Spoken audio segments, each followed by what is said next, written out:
jingle bells, jingle all the way. Oh, what fun it is to, hey! Jingle bells, Batman smelt, Robin laid an egg. The Batmobile lost the wheel, and the Joker got away. Welcome to Batcast 66, the podcast where we watch every single episode of the Batman's 1966 television show and talk about it. But today, we're not talking about it. Today, we're talking about the 1992 Batman theatrical feature, Batman Returns. It's a Christmas special. Yay! I am a man and I have a name. It's Kendall. I am also a man and I have a name, and it's Scott. I am not a man, but I do have a name, and it's Kayla.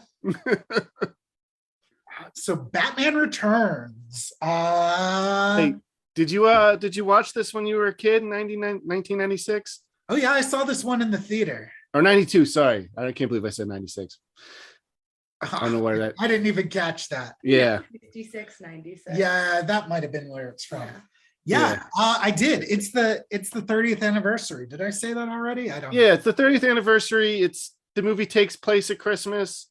It's Christmas time. So it was like we were discussing potentially doing a Christmas special, and like this one just kind of made sense. So here we are. And I have not watched this movie in like 20 years. And I probably won't watch it again for another 20 years, if I'm being honest, at the top of the show. Dang. But you know, I didn't dislike revisiting this. But I didn't watch this in theaters when I was a kid, but man, I remember the marketing blitz for it. Yeah, so I guess we should we start with that? Like what's your experience? What's your memories of this movie? So obviously when we were kids, Batman 89 was like the biggest thing ever. And we all watched that. And then I remember seeing like going to like my movie theater and seeing like posters and trailers and stuff for this and being like, I don't know, this looks kind of not fun. And I remember it being everywhere, like all kinds of like McDonald's toys, commercials. I think there was another round of cereal for this. I remember the marketing for it being like way bigger than 89. Now, to be fair, I was like 7 versus 4. So I probably was more aware of like marketing stuff in general in 1992. But I remember it being everywhere and just like I was not interested in watching it, at least not in theaters. I did eventually see it on VHS, or it might have been playing on TV. I don't remember which. I also remember the marketing. Batman 89 was insane, like paved the way for the modern comic book movie. And with the sequel, they saw an opportunity to make even more money. And you kind of can see that in the film itself. It's much more toyetic than Batman 89 was. And yeah, it was everywhere. I saw it in theaters. I thought it was rad. I still enjoy it. Though I don't think it's not without its problem. So what about you, Kayla? I have very vague memories of watching it as a kid because my brother and my dad were really into it. But I will say that like even being like a very tiny child and not remembering much of the movie, I can tell you that Danny DeVito's Penguin was like implanted in my integral memories as a human being. Yeah. I'll say I think he's either the best part or at least the most interesting part of the movie. Yeah, definitely. I would say he's the standout performer. Yeah, he's my favorite part of the I do too, but I wasn't sure how you guys were feeling. Oh yeah, he by far. I mean, yeah. Honestly, him in anything steals the show for me. Yeah. Like I like that Danny DeVito. Yeah. So I think we're going to take this episode a little bit different than the way we did our last special and our normal episodes. It's really long to just go scene by scene. Yeah, a full theatrical length movie would take a long time for us to recap the way we usually do. At least Scooby-Doo was like, what, 20 minutes? You know, like It was 40 minutes. Was and it that 40 minutes? So it's felt not, so long. Yeah. That felt so long for a lot of reasons. but it's not so much more different than our normal, like a normal episode of Batman 66. Yeah. But, I do kind of want to touch on certain things. We'll be describing the movie in a vague order, just so we don't miss anything we really, really like. Yeah, and then I guess spoiler warning, but like this movie's 30 years old, so like, sorry. Just in case.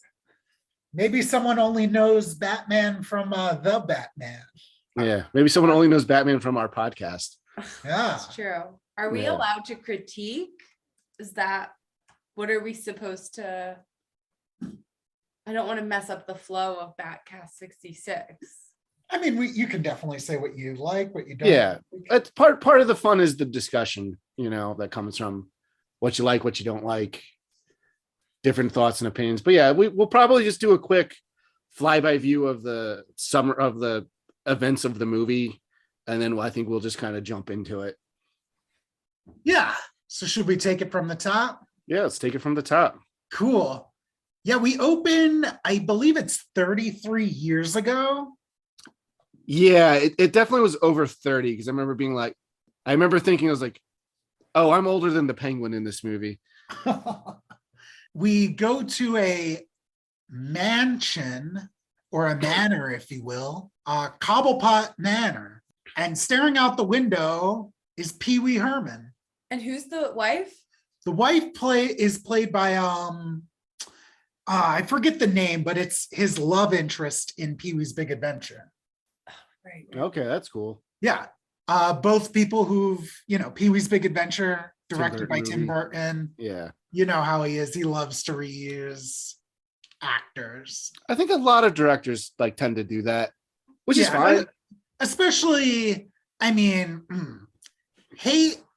I feel dirty calling him this, but especially auteur directors. Yeah. We'll get into, I have opinions on Tim Burton that have changed over the years. But we'll get into that later. Yeah. So yeah, they have a horrible baby. It He's a disgusts monster baby. them. Yeah. I mean, the doctor is gagging as he leaves the delivery room. Yeah, the nurse She's weeping. yeah, she's like running from the room. Yeah. The Penguin, that's their baby. Yeah. And they throw it into the river. And we are paused on the scene. We have it just playing in the background. We're paused on the scene of the zoo, right? It's an abandoned zoo. He eventually floats into a zoo, I think. Yeah, but if you look at the silhouette, do you see the big penguin head? I didn't take time to actually look at it before. See it? So I feel like Tim Burton does cool stuff like that in his scenery. Is that the zoo though? Because it's in a theme park. Because this is 33 years later. Oh, this is 33 years earlier. Yeah. Yeah. So I don't know. So what do we think it is? Because there's all of these ducks and stuff too, which they come back. Yeah. But anyway, It's a very Tim Burton-esque scenery. But yeah, anyway, they throw him in the river to drown him because he's a horrible monster and ate their cat, or whatever that scene was. Yeah. Yeah, he ate their cat. He sure did, and I will hold that against him. In a very interesting choice, Baby Oswald is we just follow his journey down through the sewer as the Danny Elfman score plays. Yeah. Again, Tim Burton. Yeah, that Elfman score is, iconic, very closely associated with Batman thanks to the animated series. Yeah. But yeah, so again, we flash forward to the present day after it says, Batman returns. I forget exactly where it starts up after that, actually. So it starts, it's in the Gotham Square, the main square of the city, which is kind of the big city set piece. We come back here a lot. Yeah, it's their village square, it's their Hill Valley set with the clock tower. Yeah. And there's this giant Christmas tree and everything. Yeah, so we're at the Christmas. Yeah, it's the Christmas tree lighting. Yeah. Yeah, Alfred is out. Damn, I love Alfred in this movie. I actually think I retract my statement, and I think Alfred is the best part of this movie. And I will explain once we get to it. Yeah, his name's Michael Go, right? He's great. Yeah, another guy who pops up in another Tim Burton flick. His final role is actually in Sleepy Hollow. Oh, really? Yeah, he's old here. He is extremely old in that movie. Because Sleepy Hollow was like within the next 10 years after this. Yeah, I didn't. Like I want to say that's like the early Right. 2000s. I like remember that. I think we're like middle school or high school. That's cool. Yeah, Like, remember that's like early Johnny Depp, which again, Edward Scissorhands, you know. Yeah. yeah. So yeah, it's here we're kind of introduced to two of the big players. Of course, we have Michelle Pfeiffer playing Selena Kyle, and Christopher Walken playing Maxwell Shrek. Mhm. Yeah, and he's got a donkey and everything. A character, I believe he was created for this movie. Yeah, as far as I know, he wasn't anything after this. I wouldn't be shocked if they like made him a character in the comics at some point after this movie. So, do you all know why Maxwell Shrek is in this movie? No, I have a theory, but I'm sure it's very wrong. Well, hit me with your theory because I'll drop Is it. he supposed to be like Maxie Zeus because he does like power stuff? And they call him Maxie a couple of times. No, you're very wrong. I figured I was very wrong. Is it because Christopher Walken really likes Batman and they just made up a character so he'd be in the movie? Great guess, but no. So let's go back in time a little bit to Batman 89. All right. Batman 89 laid the seed for a future Batman villain with Billy D. Williams, Harvey Dent. Yeah. Movie came out. Someone at Warner Brothers had a problem with Harvey Dent being black. Oh, come on. So this movie was started production. Billy D. Williams signed a contract to be in this movie as Harvey Dent. Spoiler warning, we're going to skip to the end. Do you remember how Maxie dies in this movie? He got like electrocuted to death, right? Mhm. Yeah, an accident that would have... It would have left him scarred. Oh. Oh, so they were So setting. he would have been a it third up? movie villain, would have been Two-Face. Yeah, which the third movie villain was Two-Face, but just not the But it same wasn't Two-Face. Billy. Oh, yeah, the worst interpretation of Two-Face ever. Interesting. Yeah, so Billy D. Williams all signed up to be in this movie, and then they were just like, no. That's so messed up. Yeah. So this character is He's supposed to be great. Harvey Dent. And they picked Tommy Lee Jones instead. That's who is Two-Face, right? mhm. In Batman Forever. Weird Batman Forever is the worst of the four, in my Weird opinion. choice. But Yeah. Batman Forever is by far the worst. Wait, is that the one with Mr. Freeze too? no, That's Batman and Robin. Oh, okay. Which a lot of people will I say love that is one. the worst. I like that one. Yeah. Yeah. But yeah, so they had to create this Maxwell Shrek character. That's why his like motivations feel very weird. Yeah, I can see elements where that would work as Harvey Dent, but it's all the Catwoman stuff that doesn't gel with him for me then. Mm. I 'Cause, mean, like, I can see the mayor plot being something that like a district attorney would get involved with. yeah, makes I don't think sense. it's supposed to be like a one-to-one, I'm sure it's not. It's just Yeah. like but if that's the only thing that like still remains from that, that's weird. yeah, it's Billy D. Williams made a lot of money not being in this movie. Yes, I think they still had to pay him, right? They had to pay him, and then they had to pay him more for like buy him out. breaking the contract or Mm. whatever. Okay. So yeah, I did forget about that, but I do remember it now that you're talking about it. yeah, and that I really think that affects the quality of this movie. This movie definitely feels like more studio than Batman 89. Oh, for sure. Yeah. Like you're talking about it, like you mentioned the toyetic elements, like that's a studio thing. Totally. And that's only going to get worse as this series goes on, like infamously. Yeah. Max Schreck, I don't know what he owns. He seems to control, so he has, I assume probably his fingers in a lot of pies, because he's clearly got like a huge department store like Macy's at some point. But like his big project in the beginning is he's trying to get like a power plant made that'll like be like super disruptive, because then Bruce Wayne gets involved and like tries to stop that from happening. He's also kind of like a wannabe crime boss, I feel like. Oh yeah, I'm sure he's dirty, and corrupt. Oh, well, yeah, we find out a lot. Yeah, over the course of the flick. Yeah. But anyway.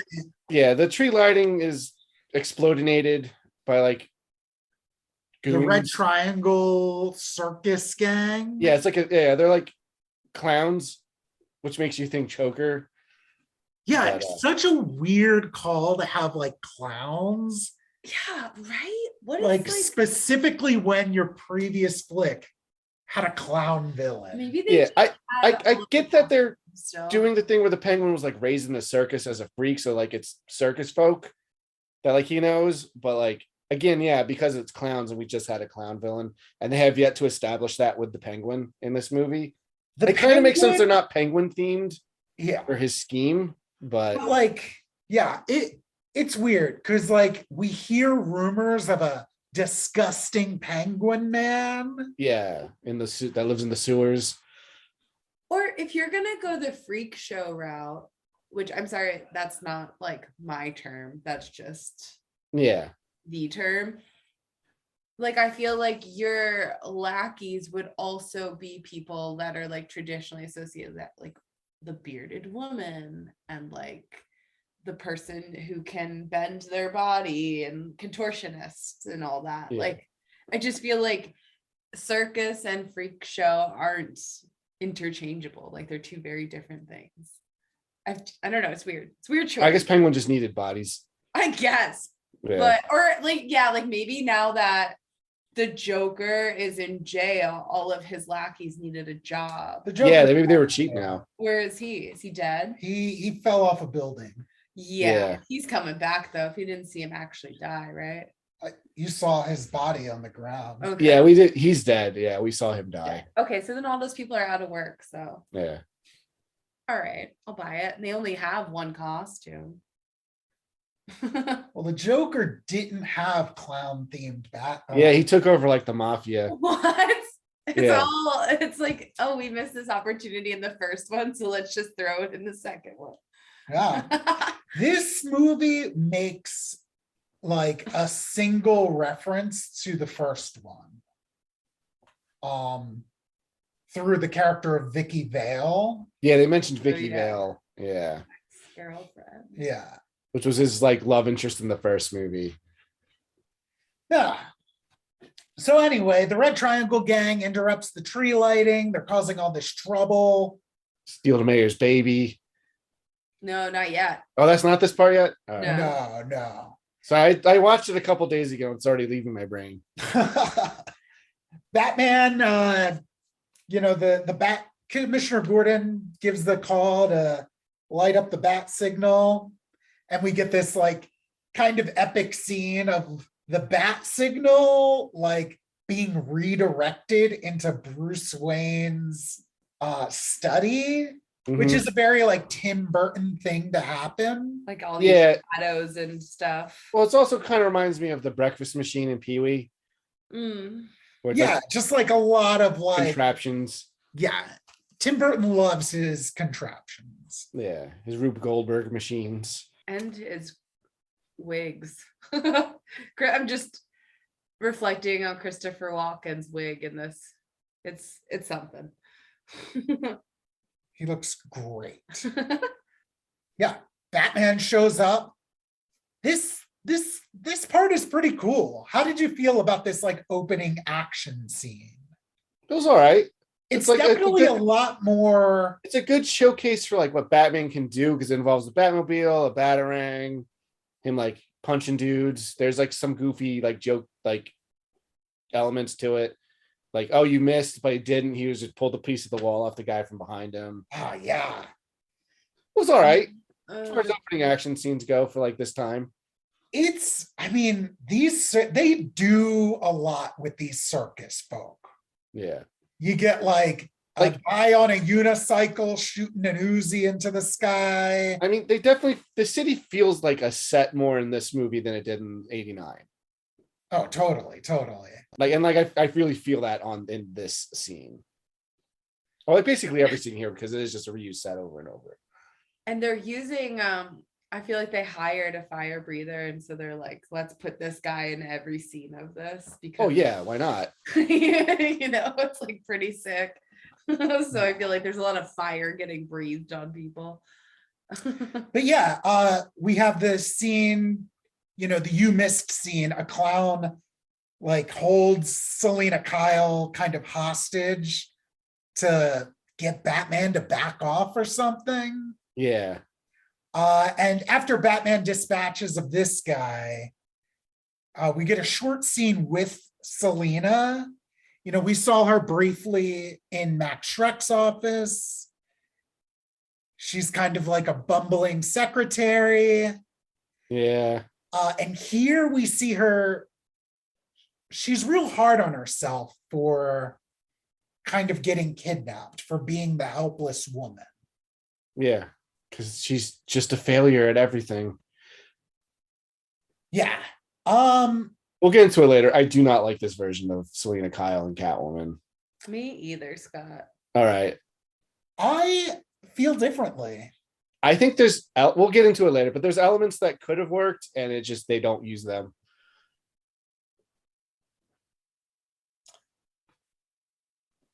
At the end of all this, Shrek is kidnapped and brought into the sewer.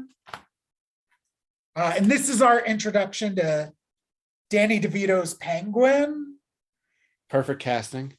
So perfect. His first, we first see him, he's like eating a raw fish and he's just like, hi. Yeah, it's awesome. Disgusting. Yeah. I really like him. He's at his best when they let the Penguin be like just depraved and awful, like a terrible person.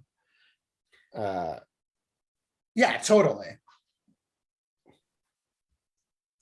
And as we're like getting to this first scene of Penguin, it's doing the classic like Tim Burton sweep over the like scenery. Oh yeah, you're right. Like that's a very Tim take Burton thing. The camera and kind of like twist it around so you really get the view of the whole area before they like take you into whatever it is. Yeah. So the Penguin's lair is underneath. It's in the sewer, but under an abandoned zoo. Yeah. And we get that cool, like you see it in Beetlejuice. Mm-hmm. You see it in Edward Scissorhands, I'm sure. Yeah, like in the beginning, right? Yep. Yeah, just a nice lay of the land. Even though we don't really spend too much time in the zoo, it's cool to see. Well, yeah, because I think, yeah, exactly. Like we're spending so much time with the Penguin in the sewer that the whole premise of the Penguin is ridiculous. Like when you really think about it. Yeah, no, it's really why is he stupid surrounded by penguins? Like you kind of forget. Because he's the Penguin. Right. Those are his babies. Right, but like it's an abandoned zoo, so that's why there's penguins there. But you don't really like think about it after a while because you're it's like, well, hey, how's he feeding all the penguins? Okay. Who's cleaning up after all of them? It's in the sewer. Who's cleaning up after anyone? I read about these penguins. All right. And they're all puppet. Yeah, well, they're puppets. No. No. There are real ones in there. They're Emperor penguins and Gen 2 penguins. Paid thousands and thousands of dollars to hire a bunch of penguins, but they weren't the breed of penguin that they wanted. And the penguin breed that they got, they had to keep in a special air-conditioned trailer on set for like what, like maybe like a few hours of shooting with them, and then they had to make like little costumes for each and every one of them. Like, it's insane. And then they still weren't happy because they didn't have the penguins they wanted, so then they had to just dress people up. Yeah, so my as guess the is other so they penguins. clearly wanted emperor penguins, which are a lot Right. bigger, To but like they give have them that real classic Gen 2 look. penguins in it. Yeah. I just thought it was so ridiculous how much money they, I mean, I get it, you have to have the penguins, but it's just like, wow. I'll be honest with you. Do you remember any other version of the penguin that has penguins? I don't. Oh, Yeah. really? Yeah, this is the only version I know Oh, that interesting. So it wasn't even necessary. No. So it's more like he's a penguin because he wears a penguin suit and is, And like they made him like a flipper-handed monster in this for some reason. but that's not his normal story. No, he's just a guy. He's just a guy Brown who's guy. like kind of, and he has like a long nose. okay. Yeah, like so they call him the penguin because he Got it. See, that I looks told like a you penguin this is beak. this version of Penguin is the only one that I know. It really made an impression on Like the first season of the animated series is inspired by these. So like he kind of looks like that, and then he gets away from that as that series goes on. Yeah, but I guess even in that series, His personality is very different. Birds, just not Yeah, penguins. it's just birds in general. Yeah. Yeah, like that. He has like a pet condor that's like stealing stuff in that cartoon. Yeah. But yeah, Penguin kind of tells Shrek and the audience that he's aware that Shrek is a dirty businessman. He's dumping like toxic chemical wastes and stuff. Yeah, and the body parts of his old Like business partner. Yeah. So we get that, Shrek isn't just a jerk, he's like a bad man. Yeah. Yeah. And they tell him that they know all this just to keep it in the Christmas theme. They somehow knew that Max Shrek was going to come down to the. Did they kidnapped him? Okay. Yeah. And have like a theatrical stocking with his name on it, just so they can show him like his toxic waste. It's just very ridiculous. Like, who took the time to sit there and make a stocking for him just for this stunt, Well, I mean, it's Christmas time, so they probably just got it. Yeah. Where? I mean, people throw stuff out all the time. It's Christmas time. You can get a stocking very easy. A stocking's just a sock. You're telling me that the penguin went into the craft store and just got a stocking with Max's name on it? They got all this other shit for this crazy ass. Dude, he's got a giant duck that he drives around. Like, whatever. Yeah. Which I love. I have feelings about it. So yeah, the penguin here, he's like, oh, I just like want to get to know my parents. I was abandoned as a baby. Yeah, and I need your help. You're gonna set this up for me. Yeah. So like, yeah, I think they're trying to make the audience like sympathetic to the penguin. Yes. Which to me does not work. Well, yeah, very quickly we find out like Batman off the bat doesn't trust him. Yeah. And we see bits of like what he's doing because he's like, later on he's going to be going through all the birth certificates. Yeah. Which eventually goes into whatever his plan is he's doing right now, but it gets like derailed by this other plan for most of the movie. Not derailed, but like the other thing becomes what we focus on. This movie's very unfocused. I agree with that. That's a really good word for it. I feel like the way that they edited the scenes together feels very like sloppy and kind of. And there's too many out of order. There's too many antagonists as well. Well, that's all superhero movies, I feel like. I think that's all superheroes starting with this one. I think it started the trend where like the sequels you have to have more and more. I agree. Well, you could argue Superman too. Yeah, but like the really Zod is the main bad guy. The other two guys are just an extension of him. But Lex Luthor's still there. Yeah. I don't even remember Luthor doing much in that movie, though. It's been a while since I watched the Superman movies. Is that the one where he lives under the ground? Lex Luthor? Yeah. That's the first one. Oh, okay. Yeah. So anyway, or actually, you were saying the plan gets confused. How do you mean?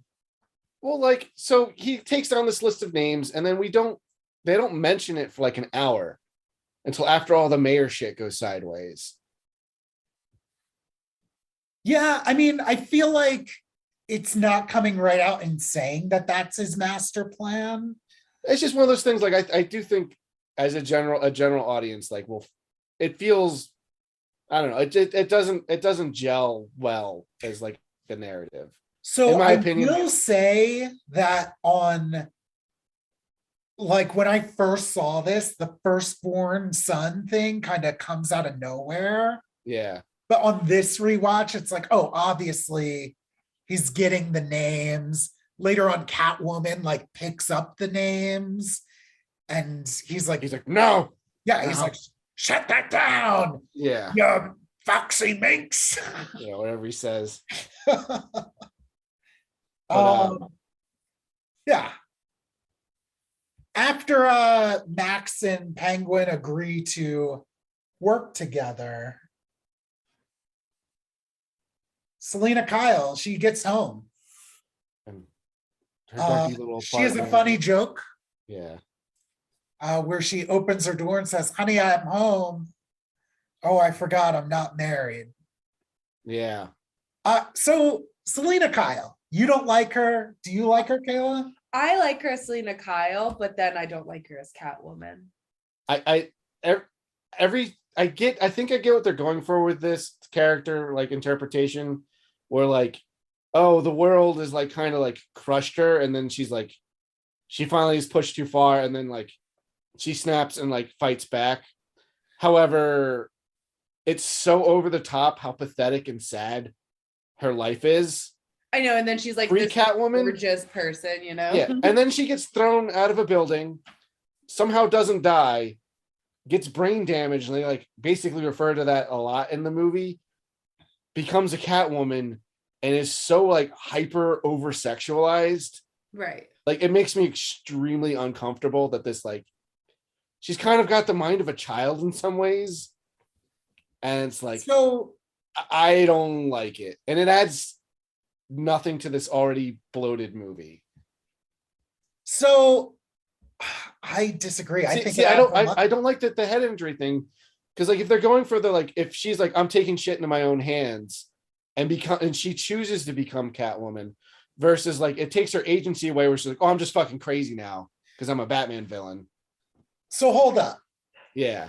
You think that like she's fighting back against the world? I see it differently. Like the world is unkind to her, as we see. She hates herself. Yeah. And Catwoman is like her, like trying to deal with how much she is disgusted by herself. How so? So I think it kind of like all comes out. There's a scene later in the movie where a thug is like robbing a woman in an alleyway, and we see a silhouette with like two pointed ears, and it's like, Yeah. oh, Batman's here to save this lady, but it's actually Catwoman. And Catwoman like fucks up this dude, like slices his face with her claws. And then the woman's like, oh my God, thank you so much. And she attacks the woman. And that's not because she's crazy, but she's like, you are so pathetic. You're just like walking around the streets at night doing. Well, that's like the only scene where like that happens. Where I think that's where you can go for with that. If that's what they're going for, I don't think they did a very good job of it, of like conveying that. Well, I think there's other things. The dinner scene, she slowly becomes more and more unraveled as the movie goes on. But yeah, I can definitely see everything she's doing is like kind of a reaction to herself. Like she hates the Selena Kyle who got pushed out of the window. That's the way I read it. She's not so much, I mean, she is doing things to like try to take revenge against like Shrek. Like she wants to kill Shrek. But she mostly hates herself. And I feel like whenever she has a breakdown, that's very. I get that she's more just insane thing because like all of a sudden she's like, I gotta kill Batman. Like she gets involved in more than just the Shrek thing. She teams up with the Penguin for a while. Exactly. She wants to kill Batman. What reason would she have for that? Other Batman than the saved fact her, is that what you're he saying. saved her. And that she kind of has this uncomfortable like attraction to him, I think is also probably part of that as well. I don't know. She like eats a live bird. Like she does a lot of stupid, weird shit that like is, and like they play up to like she fell out of building, like she's got a big like wound on her head. Yeah, no, I'm not saying that she's not supposed to be played up as like insane with brain damage, but I think there's more to it than she's just doing crazy stuff.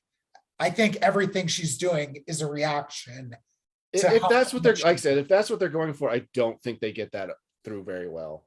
And like I think you could cut the Catwoman and basically the Max Shrek plotline from this. And I think if they refocused on the Penguin, I think it would be a much stronger movie. Or I think give Selena Kyle more agency in why she became Catwoman and what she's doing, and not like this violent, sexy toddler that they're going for. Like I think that would be better. Because like she goes crazy, cuts up a jacket and makes skin tight like bondage gear to run around the city. Wait. We'll get to that. Yeah, I hate her costume. Well, let's go to that though. Yeah, we don't have to go through the plot point. Like she's one of the big problems I have with the movie is how they handle Catwoman. But also like before she cuts up that jacket, she's destroying all this like stuff in her house. Yeah, her weird hello there sign that she has for some reason now says hell here. Huge issue with that. It's so stupid. Because if you're painting her as this meek, like scattered, like bookwormish type, for you to just have like this random haphazard, like weird sign that I feel like is a very like confident choice. It seems like art school student, you know. Yeah, just so that you can then have it there so she can shatter specific letters so that it says hell here for like 1 second. Like I just felt like it was very corny and like somebody was like, this is gonna be really cool. Yeah, it's not corny in a good way. Because there's corny in a good way. That's what this whole podcast is about. Right. Yeah. It just felt like they were like they really tried to force a lot of stuff for her and it just doesn't come together for me. I mean, that's another part of the movie that doesn't work for me is the clashing tones of it. Mm-hmm. Where it tries to be like 89 had heightened fantastical elements to it, like fairy tale elements, like Joker's 2-foot-long gun and things. But like it was more gritty and realistic, for lack of a better term. And this movie tries to have that, and then it has these really corny, campy elements. Well, 89 is like a noir. What's up? 89 is like a noir movie. But it still has like some heightened like fairy tale comic booky stuff in it. Of course, but most of that is from the Joker, which makes sense. Yeah. There's some elements this movie with Batman. Definitely has some tonal clashes. Yeah, I mean there's some elements of that with Batman, like and campy things that happen. Like when he flies the Batwing and he goes up in front of the moon for no reason, so it makes the bat signal logo. Like there's a couple of like corny like camp elements in that as well. But like that's much smaller in that movie versus this one where I feel like it's almost 50-50 in some ways. And I think the Penguin like has a lot of issues with that. Yeah. I don't know. I love Selena Kyle. I think Catwoman. I get what you're saying, how like her playful sexiness comes off as like a little like It's like, juvenile. yeah, and it's like a weird, like, because this movie was directed by men and written by men. Right. You know what I mean? Like it doesn't come off as like any form of empowering or anything. No. If that's what they were trying to do.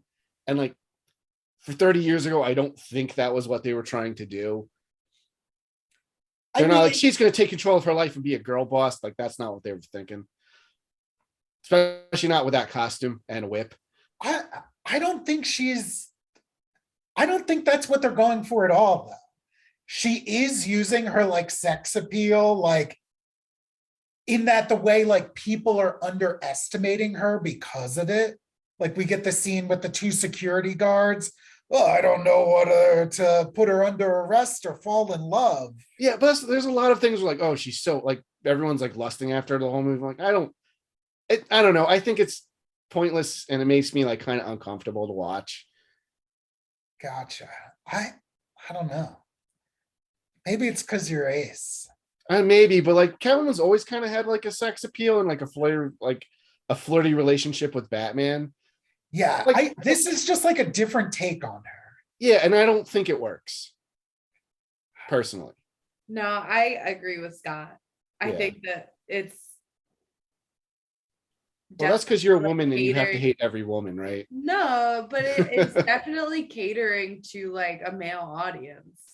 Yeah. Like you're telling me that a meek, yes, she's like gone through this change, right? But before that, she was such a conservative, quiet person, Mhm. right?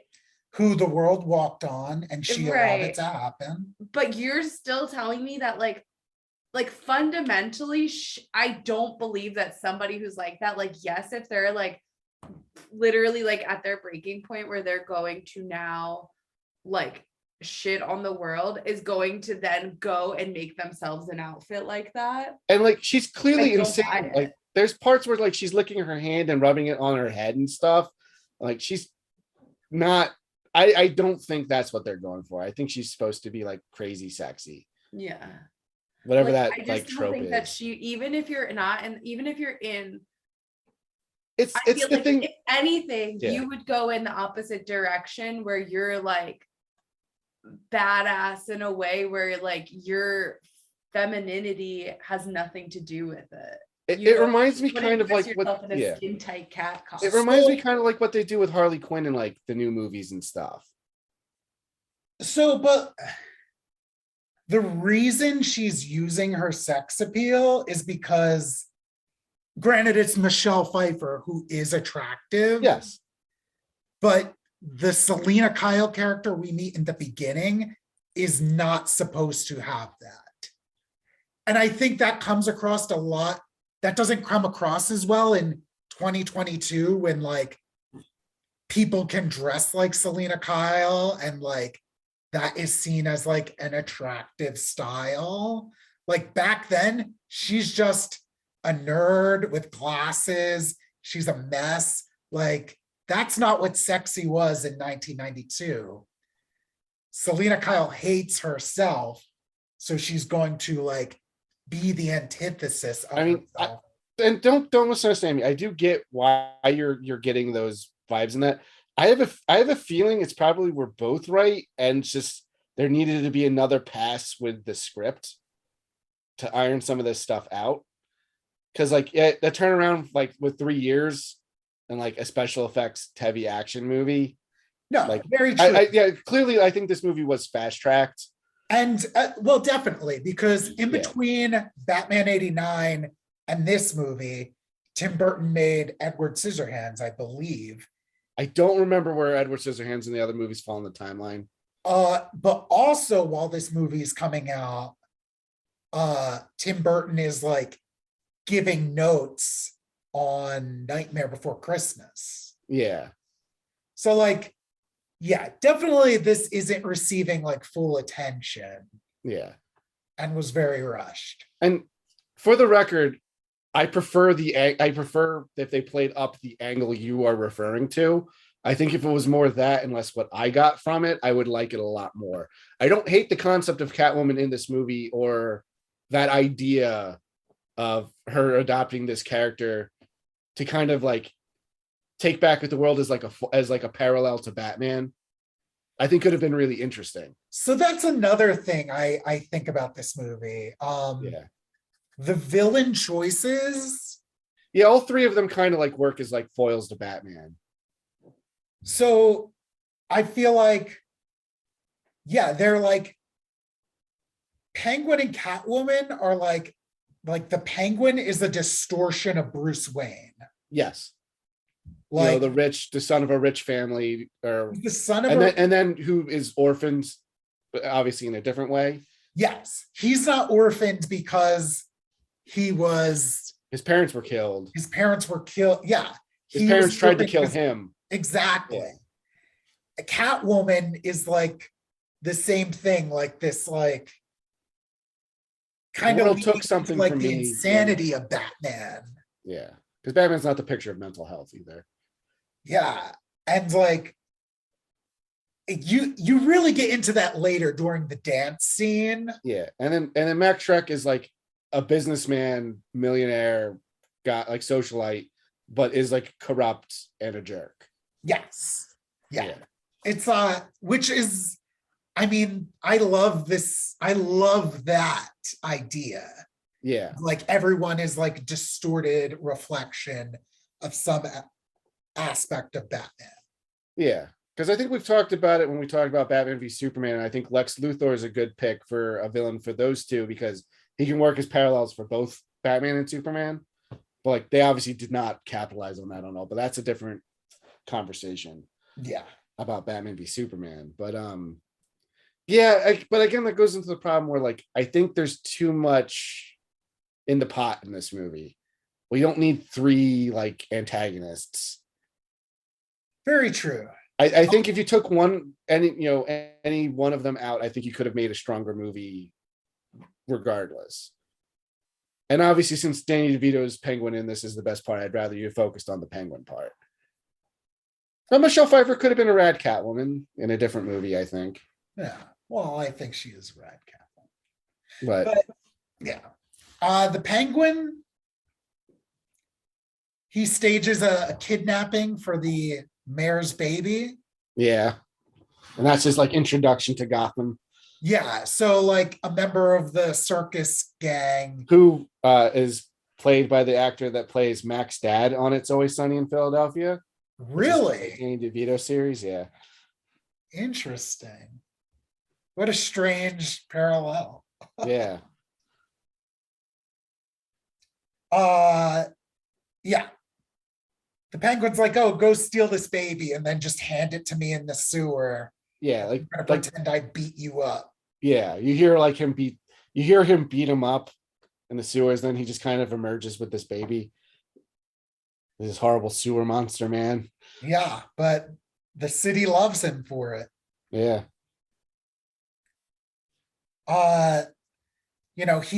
He's on the news. He's like, oh, I just want to know who my parents are. And we see Bruce kind of relate to that. Yeah. But Bruce being Bruce, he starts looking into this and finds out that there was a circus that had a penguin boy as a sideshow attraction. Yeah. It makes him a little suspicious of the whole thing. Well, like I think he was looking into the circus and like they travel around and like crime and like stuff seems to follow them. Right? Or is that they reveal that later?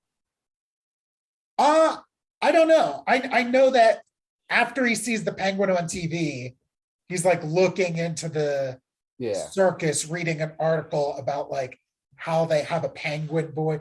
And yeah, I think like because he's suspicious that like he's like the penguin's in charge of that one gang. I can't prove it yet. Yes. Yeah. Or is at least maybe not in charge of, but he's at least involved with it. And yeah, something happened with one of the circuses that they left before Yeah, there's some like crime related thing in those papers he's looking through. But yeah, so this kicks off like Penguin as like a beloved public figure. That's when they let him go through the archives of like the birth certificates and stuff. I forget what that department is called. But like, yeah, they let him go through that on his own. So he's just taking down names as you know that we see. Eventually, he finds his parents' gravestones, and we get the best scene in the movie. Yeah, this scene stuck with me from watching it in the theaters. And I think it stuck with me too, because I remember when we hung out in high school, we would reference this every once in a while. Yeah. Yeah. He discovers his identity and he says, I am a man, I have a name. Yeah, he's speaking to like, you know, as he's in the graveyard, like the paparazzi and the media are all outside, like, oh my God, what's happening? Are you upset your parents you'll never get your closure with them? He's like, I'm a man, I have a name. It's basically he just goes on like why he wants just the human like dignity and humanity, even though he's this horrible little monster. So one thing I think the movie could have done a better job of explaining is Batman is like, I think he already knows who his parents are. Yeah, I think he already figured that. I think he already figured it out, but they don't make it very obvious. Yeah. So yeah, they could have done a little more work there. The cemetery is pretty cool looking. Very Tim Burton. Very Tim Burton-y cemetery.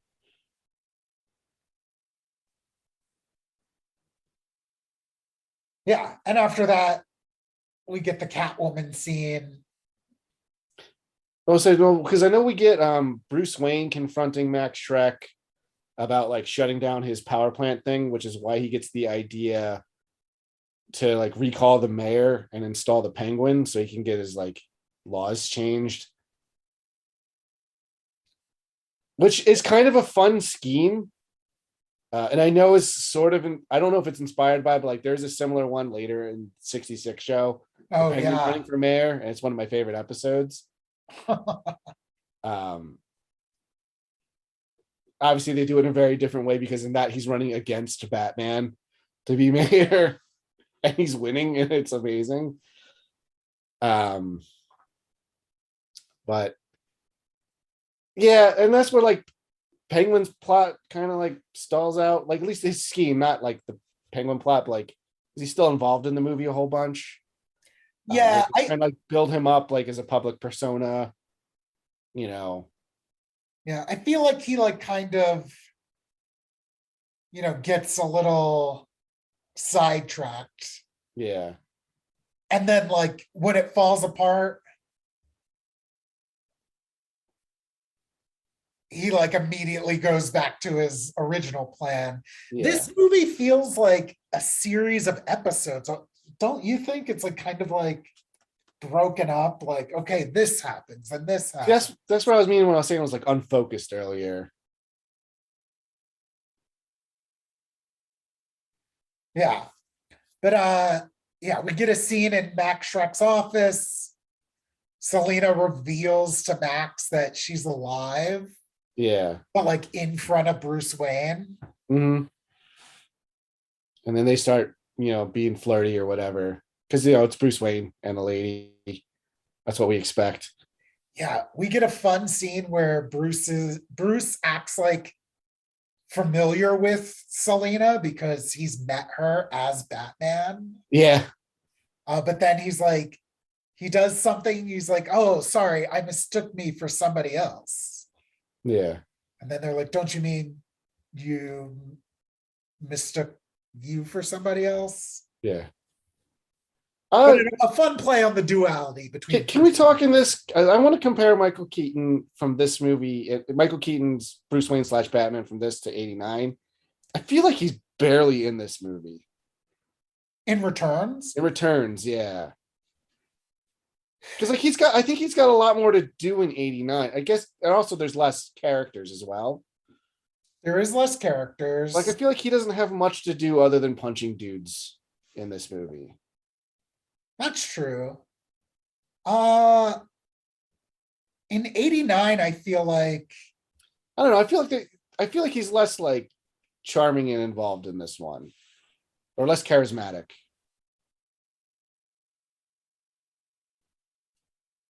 he I don't know. I just wanted to get your feel on that. so he shows up very late in 89. Yeah. Like you don't see Bruce Wayne for a while. But like I feel like there's he's way more memorable. Like Batman in general is way more memorable in 89 than versus this movie. Yeah. I mean, he definitely is kind of taking a back seat. Which is this is the movie where he's returning to, you know? He's very like reactionary. He doesn't like really want anything. Yeah. And he's like his investigations are kind of like I'm just looking at microfiche and that's it. Yeah, driving around, Yeah. hitting people with my car. Yeah. It's like he's playing GTA. I kind of appreciate how ruthless Batman is in this. Yeah, I'm not like a crazy purist where it's like because he blows a dude up at some point. Like he killed people in the first movie. Like if that's what kind of tone you're going for, it's not the biggest deal. Like this would be a big deal if this was Adam West's Batman doing that stuff. For sure. But like, you know, I don't mind different interpretations doing that. It just depends on like how well it's done or how well it's, you know, executed, which in this it's fine. There's a lot of cartoony elements in this, which goes into like its tonal problems. I think it has. Mhm. About Bruce Wayne. Yeah, I don't know. I feel like you don't really get to see a lot of him as Bruce Wayne in the movie. Yeah. Like, I feel like most of the scenes with Batman, I'm sure, is a stunt double. You know. but when he is Bruce Wayne, like I do think I don't know. I like his goofiness. I don't know. I wish there was like an equivalent to the Be, Let's like, Gets Nuts scene from the first movie. Cold, like rich person who doesn't really have a personality, but I feel like they give him that. Like I think so often when they depict him as Bruce Wayne, he's just very serious. So I think he has like a lot of good jokes in this one. And I think I don't know. I think he gets stuff to do. It's like because he's like his love interest instead of Vicky Vale is a villain. Yeah, I'm not saying that he's bad in the movie. I just wanted to get your opinion on it. It was just something I was thinking about while watching the movie. I think like he and his and Selena's relationship could have been like because really they like go on like what 1-2 dates. Yeah. Excuse me. And the one date is like pretty much the climax of the movie. Yeah. But yeah, I don't know, it's so weird because Like, all right, so he doesn't have a character arc in this, which is fine, whatever. yeah, Batman rarely does. Yeah, so I don't think he did in the last movie either. I don't think he does in much of anything. I think he does in Batman Begins and The Batman. Yeah, like when it is exploring his origins. Yeah. But that's really it. Once he's established. Yeah, and that's fine. That's not what I'm looking for. I feel like narratively he doesn't have as much to do. Like I feel like he just needs to be there to fight the bad guys. Yes. It's fine. But I mean that's a superhero story. But it doesn't have to be. I don't know. It's just one of those things. Like again, I thought about it while I was watching it. And I can remember way more like Batman and Bruce Wayne like specific scenes from 89 versus this. Because I'm sure, you know, it's the two Michael Keaton performances we got and probably going to get because they keep canceling everything else he's showing up as Batman in. Yeah. You know, which is a shame, but because I think he's a fine Batman. I like him. Yeah. I think like something about his eyes work really well as Batman. Yeah, and that's the Tim Burton and like way he shoots and versus like that costume where it's really designed to like be in the shadows and like be kind of moody because like I know everyone makes fun of the fact he can't turn his head, but like that makes him forces him to do like big body sweeps to like look around and it looks really dramatic and neat. Yeah, I think it works. Yeah. Especially in 89.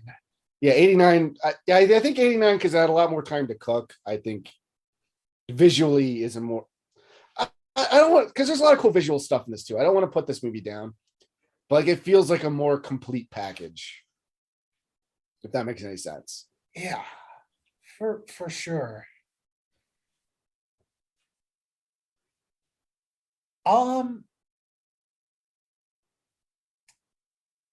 We get this weird scene. I guess it's the other scene I remember from watching it in the theater. I think I know what scene you're going to bring up.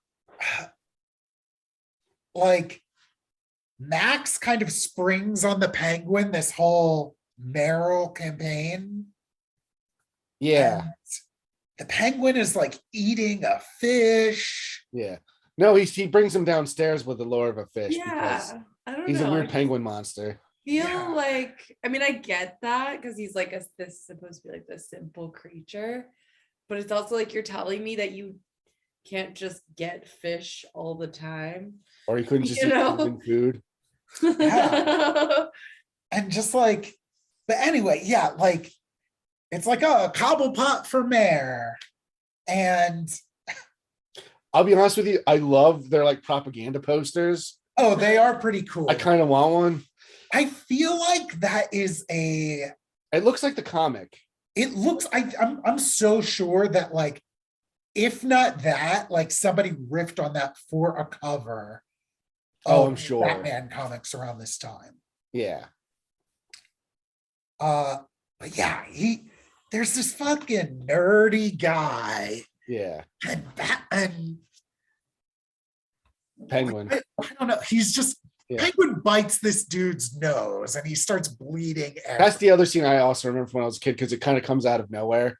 It comes out of nowhere. Really violent and bloody. And nobody really reacts to it in a realistic way. Yeah, like almost immediately afterward, he's got like some groupies. They're like, we love the Penguin. And he like gets to grope them. Yeah. Oh, the Penguin is such a creep in this. But I think that is like a Tim Burton quality though. Like if you think about it, like Edward Scissorhands is essentially that, like this weird character that's like brought into the quote unquote like normal world and everybody just like automatically adores them and nobody has like a normal reaction to it. They're kind of just like, yeah, Tim Burton loves they're accepting of it and it's just like, okay, like this is a part of life now. Like he's very clearly a kid that got like bullied a lot. Well, yeah. But I feel like it also kind of plays on this whole like idea of like how do I say, like at least in Edward Scissorhands, like this whole idea of like suburban America or like whatever, like don't want to cause a fuss, so you kind of just like go along with it and everybody's like happy-go-lucky all the time kind of thing. Like I guess he likes to juxtapose so that you're really drawing out the fact that it's like the quote normal people that are actually the weirdos who like kind of, you know what I mean? I think a broader point with this scene though, in like the whole scene, as soon as he walks down the stairs and before he goes back up and meets Catwoman. I don't remember if that's even this part where this scene goes into. No, but the whole time they haven't met yet. Yeah, the whole time when Penguin's downstairs, when they first do this thing is like, I think when Danny DeVito's Penguin kind of comes alive, we're gonna be really slimy and creepy. Like playing up the like, yeah, I'll be mayor, and like he gets to grope this woman while mumbling like, oh yeah, like well, my constituents or whatever. Like I don't know, like it. That's when like I think the Penguin was like that more throughout the whole movie, like I think I would have been more into it. Well, he's disgusting the whole movie. Yeah, but he's What do you disgusting mean? like He's in always terms of talking like about wanting he's to always got bang slime coming everything. out of him for some reason. But like I think if he was more like they got him to play up that part of the personality more, because they do try to, especially in the first half of the movie, they try to make him sympathetic, and I Yeah, think but if they I just think never he's tried. He's putting putting on that a show yeah. on, yeah. He's I putting understand on a that he bit. is, but like as an audience, we don't get to see a lot of this other part yet. Yeah, but I think that's intentional. I think like because your first watch through the movie, you don't know what he's doing. You're meant, I mean, of course, going in, the Penguin is a bad guy. Yeah. But I think in the context of this movie, you're supposed to believe he is at least somewhat sympathetic. Yeah. But I think that goes to show that they don't do a really good job of like, like I feel like there's, and like I'm probably wrong about this, but like I feel like there's no one scene. You know how like in a lot of movies there'll be like one scene where it's like the villain is explicitly expressing like the plan. I feel like he doesn't have one of those. He's kind of like all over the place. You know what I mean? No, yeah. And I don't know how many watch throughs it took me to like catch those little bits where it's like, oh, they are seeding that final plan. Right. Yeah, it's one of those things again. I think it's unfocused nature. Yeah. But Where that comes from. Kayla, you brought up an interesting comparison to like Edward Scissorhands and the Penguin.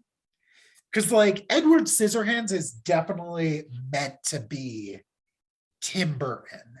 Mhm. He's this weirdo Artist. Yeah. Yeah, but who like he comes out of hiding and everyone loves him. Mhm. And he doesn't know how to like kind of deal with that. And that is more apparent in the Edward Scissorhands, where like, the town kind of turns against him, but he's always good. The Penguin's a little different here. Like the Penguin is playing the town almost. Yeah. But yeah, no, I didn't even notice that. Good observation. I mean, overall, do you guys like the Penguin in this? I think we said at the top that we liked Oh him. yeah. I think that he's the reason to watch the movie. I think opinion. I think if the movie was more campy with Danny DeVito as the Penguin, I would love it like a lot more. Yeah, I mean, like, and that's why it's like going back to Catwoman. Yeah. I feel like every interaction Catwoman has with the Penguin is just him basically like I don't want to use that word, but basically like molesting her with He's like his, lusting after words essentially, instead of them like I feel like in other versions where I've seen like the Penguin and Catwoman like coming together on like a massive plan against Batman, like yes, there's always like this sexual component because like that's what Catwoman like does best, I guess, but at the same time like she is in control of all of those situations, so it doesn't feel so creepy. Yeah. But I genuinely like felt scared for her, like when the Penguin is talking to her. Like I just wanted her to kick his ass. So like, traditionally Catwoman is usually cool, collected, and in control of whatever situation. Yeah, like she's using people to play out her plan. And that's why her being sexy works, because she's owning it. But in this particular version, I'm not buying that she is like in control of that part of herself. Yeah, well, so I mean, I've said before, I do think she is using her sex appeal intentionally, but so like Catwoman doesn't really want anything. Like she's not a criminal. She doesn't have like, she's not trying to steal money. She just is this like chaotic force who like wants to kill Max Shrek and Batman. Yeah. Two people who've kind of in her eyes, like, have made her feel weak. Yeah. But like traditionally, Catwoman is not a chaotic force. No, she's a Yeah. criminal, right? Like she's a cat She usually- burglar. yeah. That's her whole Or an thing. anti-hero, like what the, depends what, because she's usually a shades of gray character. Right. But yeah, I mean, I don't mind that she's different from the comics, but I do get. Yeah. I like when things are different. No, but she doesn't seem to have a clear idea of like what the hell she wants. Yeah, exactly. And I do get like her character's lack of focus. I get why it makes like the Penguin feel like the more powerful of the two Right. when they're on screen together. Well, yeah, I guess I do kind of like that about her, is that because they're kind of playing up this angle where she like has lost her mind. So like literally, like I think we were watching the movie and we like looked at each other and we were like, literally everything that comes out of her mouth is utter nonsense.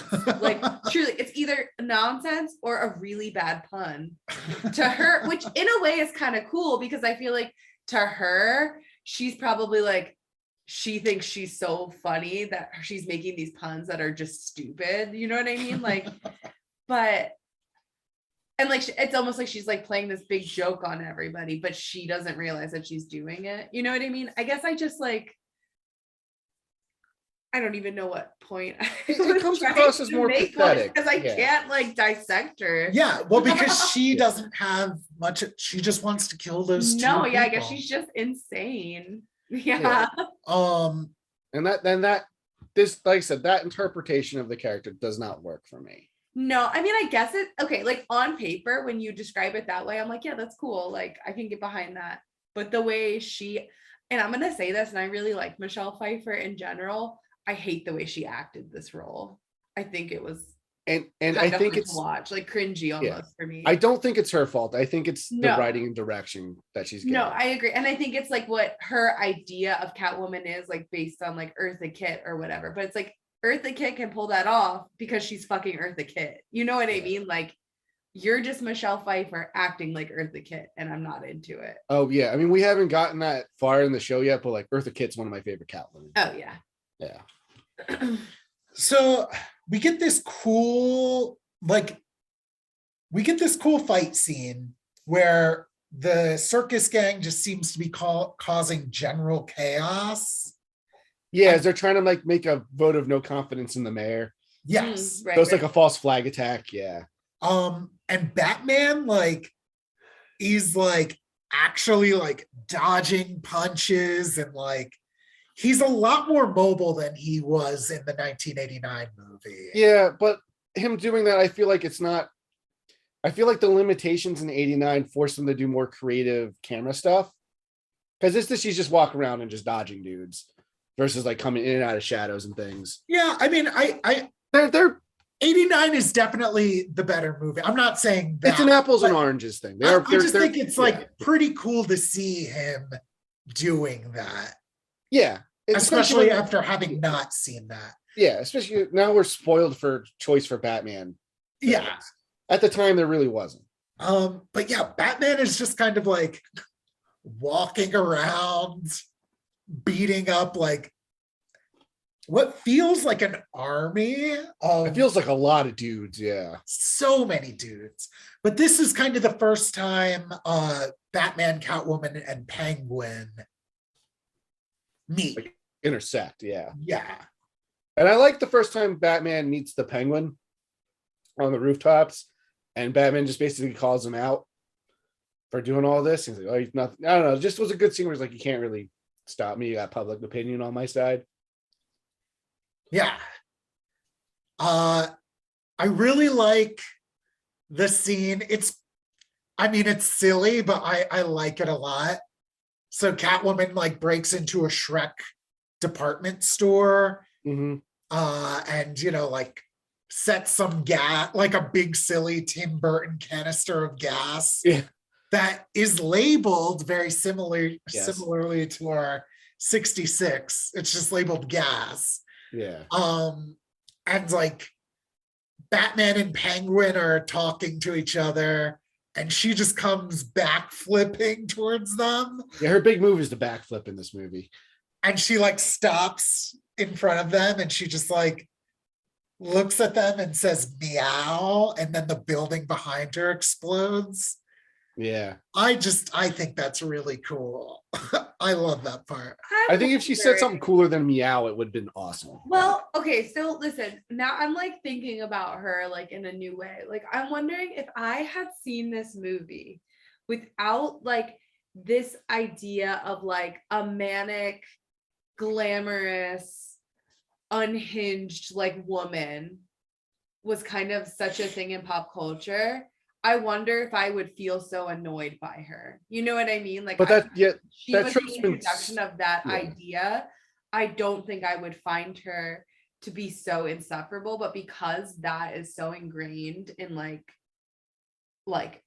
my personal opinion of like what I think annoying people could be, like if that's why she bothers me so much, because I feel like she's such a trope. You know what I mean? Yeah, the trope's I called don't like think she was at the time. I think the trope's called crazy sexy, something like Is that. that what it is? Yeah, like I Or no, do you mean Manic Pixie Dream Girl? no, No, but that's they're something different. different. They're different. And Manic Pixie Dream Girl is like Ramona Flowers. Right. Like Got it. more of like a Harley Quinn, whatever that type of Yeah, she really whatever. does feel like a proto Harley Quinn. Right. Like like there's got to be a title for that. I'm sure there is. I'll Google it later. Because I think the idea of somebody backflipping away from an explosion and then just going meow sounds fucking cool as hell. But like seeing it played out, I'm just like, no, that's annoying. I don't like it. I love it. I love it.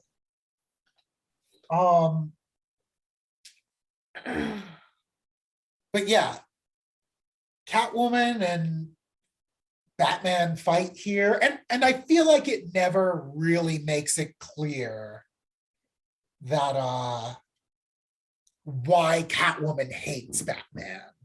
But Yeah. I really think it's because Batman saved her in the beginning. Or right now.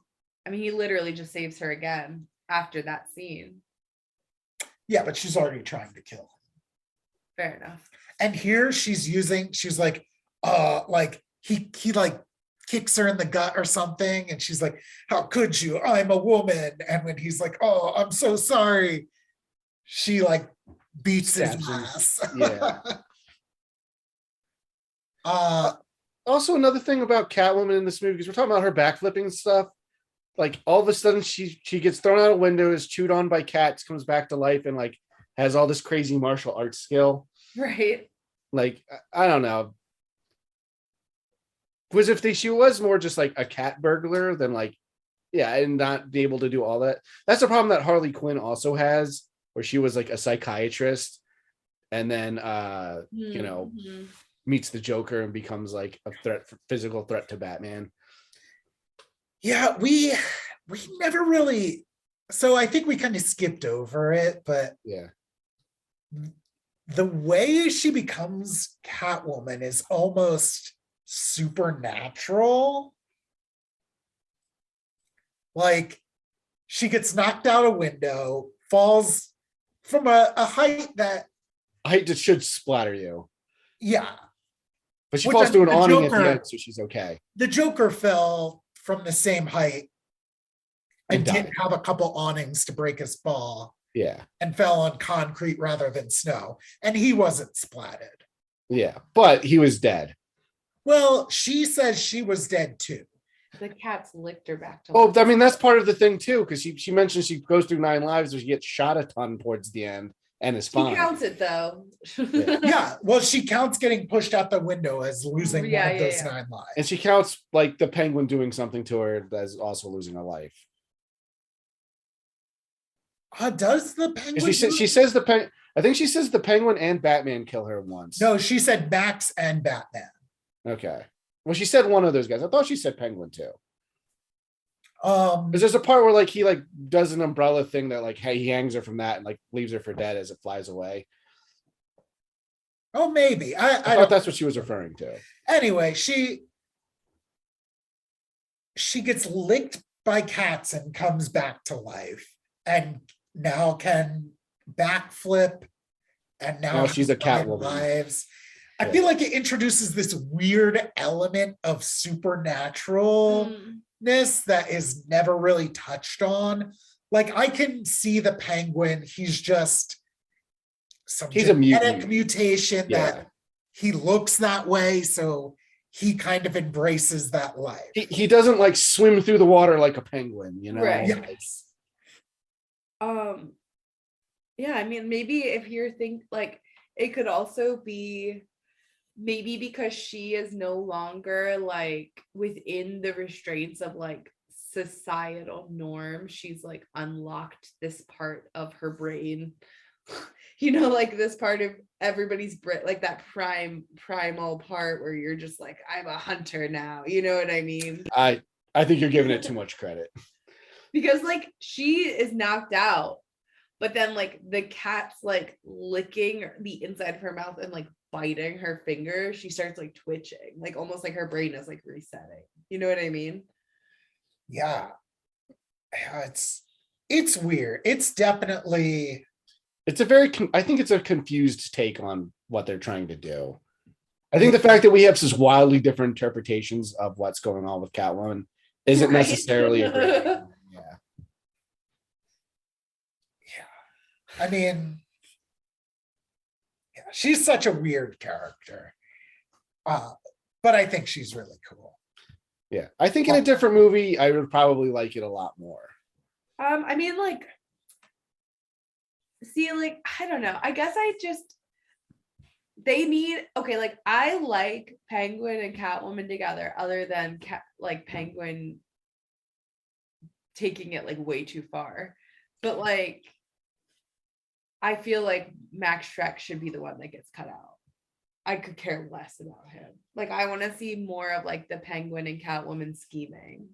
Yeah, I mean, I guess like See, without Max Schreck, though, I don't know what this two would like come together for. I guess. Yeah, he's kind of like he's like a plot catalyst. Well, then Yeah. she should have gotten her own movie, which is I would be okay with that. Batman, Yeah. and then there's another movie where she comes back and Penguin's there. Like, she's already established, and we don't need to do like 5 origin stories in one movie. Yeah, I think her and Penguin don't really. I don't think they gel. There's no like Penguin just is horny for her. Well, I also think it's supposed to be like this bird and cat thing. Well, so all three of them are some sort of animal person. Yeah, the cat that was in a lot of the marketing. I remember watching Batman 66 reruns. Mm-hmm. And like the commercials for them would be like, catch the cat, bat, and the penguin. Like it was around the time this movie was coming Yeah, like for the toy sets and stuff, right?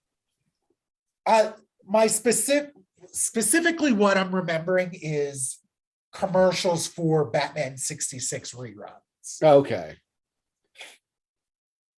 I thought you were watching reruns of Batman 66 and the commercials for this stuff came on.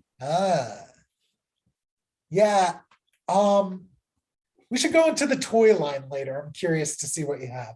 But let's get through the film first. I'm also wondering if like Catwoman's wanting of Batman's destruction is like a weird sexual thing for her. Like it's maybe like I shouldn't say weird, but like it could be like sexually driven in that she is like kind of like this dom figure, you know what I mean? Like, and like taking down like a powerful man is like, I mean, for her in that way, you know what I mean? Just because based on like the scene of her and Penguin, like he's like, oh, there's a plan forming, and she goes, oh, I want in. The thought of like busting Batman like makes me feel dirty, and then starts like licking herself like a cat, you know what I mean? Like, yeah, I mean that's pretty literal, but also I don't know, I'm just trying to give her some fucking motivation. No, I think her quote was I think wasn't her direct quote, killing Batman makes this pussy wet. Yeah, no, I don't think it was that I'll cut that out. But damn, you should have written that though, because I'm surprised it's not in the Well, no, Penguin does say, he says something about that. something gross about it. Yeah. Oh god, so gross. But that's the Penguin is gross like that, like He in most interpretations of him. That's, I mean, like, yeah, I that is the part of him that I'm just like, ugh. yeah. But I mean, I I think feel like it would make sense for this like mutant version of the character to be Yeah. to be like so sexually oh depraved. totally, that he's Yeah. just like overwhelmed by just seeing a woman, Yeah. you know. Because every single woman he encounters, he's Yeah. like, That's so gross. I can't. After that scene, I mean, that's kind of what I want a Danny DeVito Penguin to be like, though. I guess. It's just so uncomfortable. I mean, and that's good. He's supposed to be. Yeah, that's if that's what they're going for, then I don't mind it. Right. I don't think that's what they're going for with Catwoman, and it makes me uncomfortable. Where it's like, I don't know. She feels like mentally damaged, and it's just like, that's not the good kind of like sexy. And that's probably partly why I don't like Harley Quinn too much either. But although speaking of Harley Quinn, like Catwoman in that show is like that's the cool kind of Catwoman that she has. Anyway, there's other versions of Catwoman. This is probably one of my bottom choices. Yeah. For her. I think I really liked the version in the newest Batman of her. Oh, in the Batman? That was a Yeah. good movie. I liked her in that. Yeah. And she was really cool. Like, but she was the more traditional femme fatale and that she movie. was, and they definitely like she relied on her sexuality, but it was in a way where like she was in control of how people were seeing it. Yeah, she was taking what she wanted. Right. It didn't feel like it was forced upon her. That was a good movie. I like that movie. But yeah, I still need to see it. yeah. Maybe one day. And Anyway. the Penguin's in that too, and I like that version of the Penguin, but he was that's right, he is in that too. See, there you Yeah. go. They can be in a movie together and it's not a hot mess. Yeah, and but the Penguin was a very small part of that movie. He was, yeah. I mean, he was involved in good. the best Batmobile chase scene in that. Yeah, that was pretty epic. But anyway, Yeah. we should talk about that once. Yeah, we'll get there eventually. We have like, so much Batman media to get to before that. after Yeah. the Penguin and Catwoman are like talking in his lair, like they're like Selena Kyle and Bruce Wayne are like on the street walking together, and like there's like, I thought this was cool, like there's like all these headlines of like it's a catastrophe, and like just like stupid puns about how like Catwoman is like a mess basically and causing chaos, and she's like, and Selena Kyle's like, well, I don't know if it's like that bad, or I forget which her deal is, but then like Bruce Wayne, there's like ones about how like Batman's blowing it, and he's like, oh man, I mean, I think he's doing a little bit better than that, you know, like it's kind of funny. I think it's playing into like that, you know, duality, Right. Like they do talk about that a lot, a bunch, where they're like, but it's they also call each other split. they are both so self-absorbed that you're not even paying attention to the fact that you have like the other person that you are walking with, supposedly having a conversation with, has literally basically just told you that is their secret identity, but you're so wrapped up in yourself that you haven't even realized it, you know? I mean, Batman grew up rich. He, that's what they're like. That's Yeah. true, I guess. And Catwoman's just trying to get by, so. Yeah. And I think we see that again when they start like making out, and so when they fought, they both injured each other. Like Catwoman stabbed Batman in the side, Yeah. and then Batman threw napalm at her, and they both are like touching each other's injuries, and like the camera will cut to their face and they're like cringing as they're like, Yeah. like making out with each other. Right. And it's just like, yeah, I feel like that's such an obvious like click if you were just aware, like, Yeah, but they're each so focused on keeping their own secret. Yeah. Oh yeah, like when they're at the end of that scene, like the bat signal goes up, and so Bruce Wayne has to escape, and then that's Catwoman's plan. They both have excuses to leave like immediately. You know. Ah, Yeah, I do like when they both come up with excuses. yeah. They tell Alfred, and like first Bruce is like, oh, I need you to make something up. Tell her I had a business trip. And then Selena's like, oh, I need you to make something up for me. Yeah. And like, they just basically do his job for him. That is one of my favorite parts, where that is like a part where I'm like, oh, I like Selena Kyle, because she's like running out and she's giving him all of these things to say, and then she's like, could you just like write a sonnet? Could you just like write a poem? That would be good. And then just like runs out the door. Yeah. I thought that was really endearing. That was like a moment where I was like, oh, I feel like when she's just a nerd, it's like better, And so they both leave because the TV's on. Oh yeah.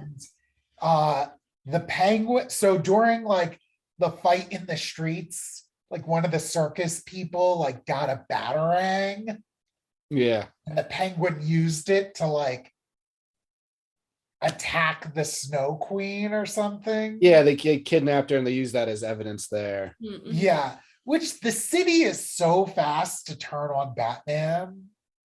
Yeah. It's kind of insane. It's the movie's kind of ahead of its time in this way, where it talks about like media manipulation and like how the news can't always be trusted. Yeah. Got relevancies, in the modern day. I'm not trying to make that a political statement, but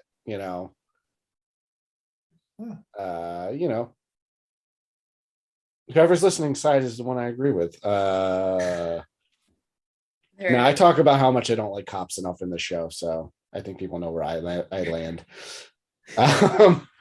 Yeah. But that's because that is what kicks off, because that's part of her scheme because she and the Penguin are trying to frame Batman, which is another 1966 plot line.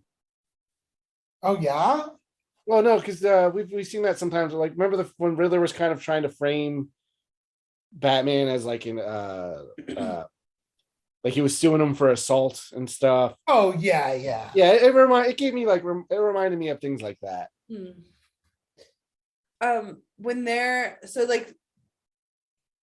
about to go downtown to like pull off their plot, and like there's this really like there's a scene of each of them getting ready, and like it just I think juxtaposes again like how like even though Batman and Catwoman essentially like are the same person, in the sense that they both have like these hidden identities and are trying to like figure out like what that means, that like because Batman has like wealth, his getting ready scene is like very like he has like his whole bat cave, and like all of his outfits are hanging up in his like super awesome like high-tech closet, and like he's like getting ready and getting in his car, and then it's like Selena Kyle is like again like the manic trope in her like little beat up like Volkswagen Bug, just like driving off the road and like throwing her cat costume around trying to like put it on. It's just like kind of like a funny juxtaposition, The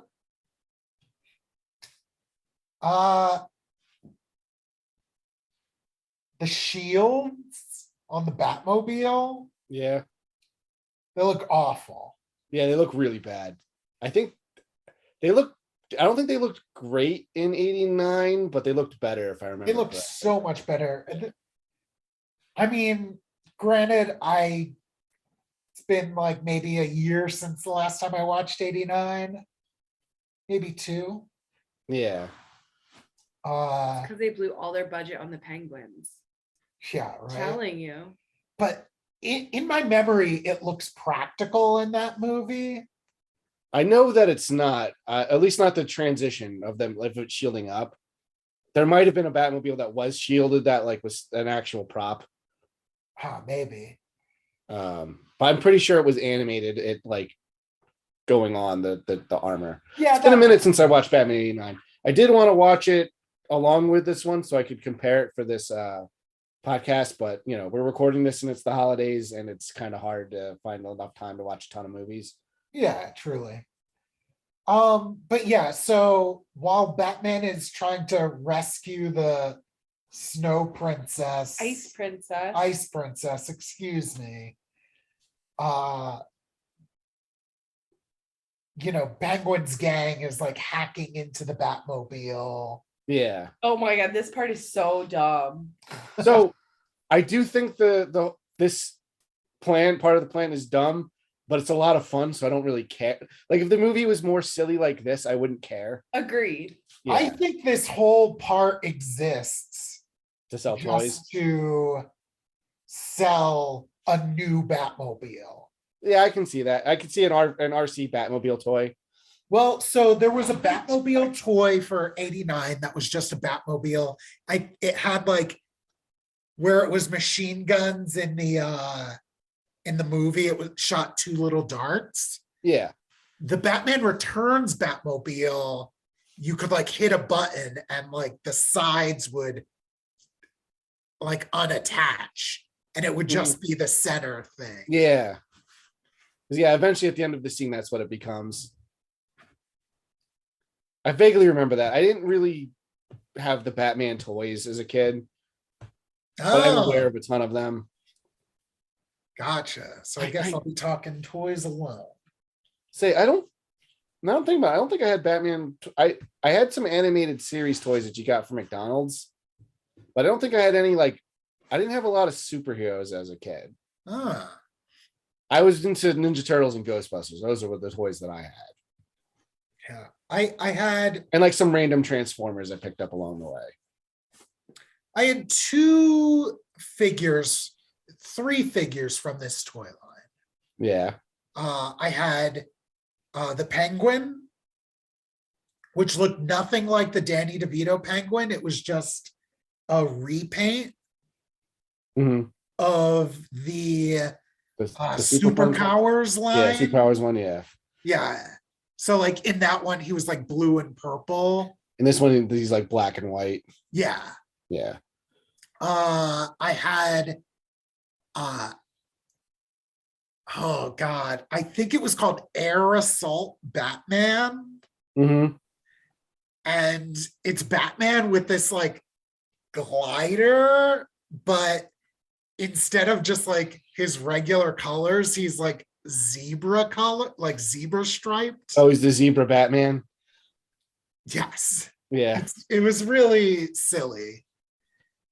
I remember they would always just make toys that aren't even necessary for those toy lines that weren't even represented in the movie. No, definitely not, because the third figure I had was Robin, who's not in this at all.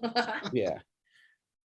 Although stupid. Tim Burton did have a plan for Robin, and I don't know if it was meant to be in this one or who was supposed the to third play one. him? One of the Wayans. Pee Wee Herman. Oh, you know what? That's cool. It's supposed to be one of the Wayans. Give me a sec.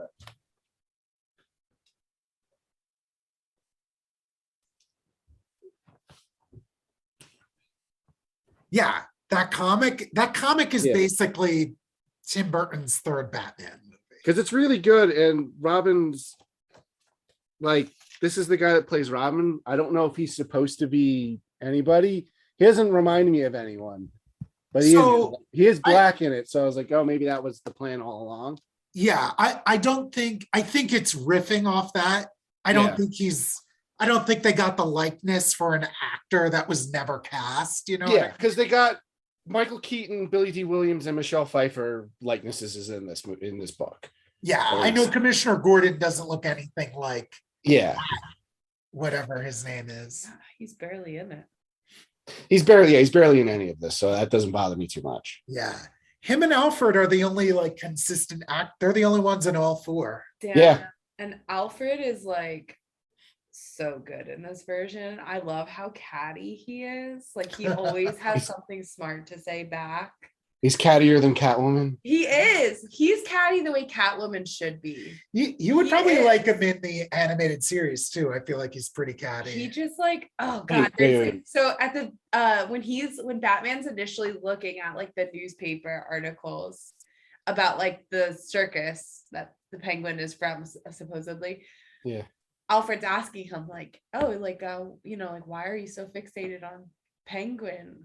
Are you worried that you won't be the only lonely beast man in town? And I've lost my shit. I just thought that was so funny. Kayla, have you not watched Batman the Animated Series? I've watched like bits and pieces of it, but I've never like actually sat down to watch it. It's a good show. I like the animation style a lot, except Batman looks like Hank Hill. You really watch it and think about it next time. All right, I'll try And to. out there listening to this podcast, go watch it and think about Hank Hill and you'll see it. It's a lot more apparent. There are some like early episodes that you can tell like a cheaper studio did. Yeah. Specifically, I know they animated that like Catwoman 2-parter. And they might have done like another episode. He really looks like Hank Hill in those And he's All right, I'll have to check that out then, because I never put that together. He doesn't have a butt. Yeah. Robin, that point ain't right. Anyway, Hank Hill is not in Batman Returns. No. Unfortunately. So while the Red Triangle gang is hacking into the Batmobile so Kenner can sell us a new Batmobile toy.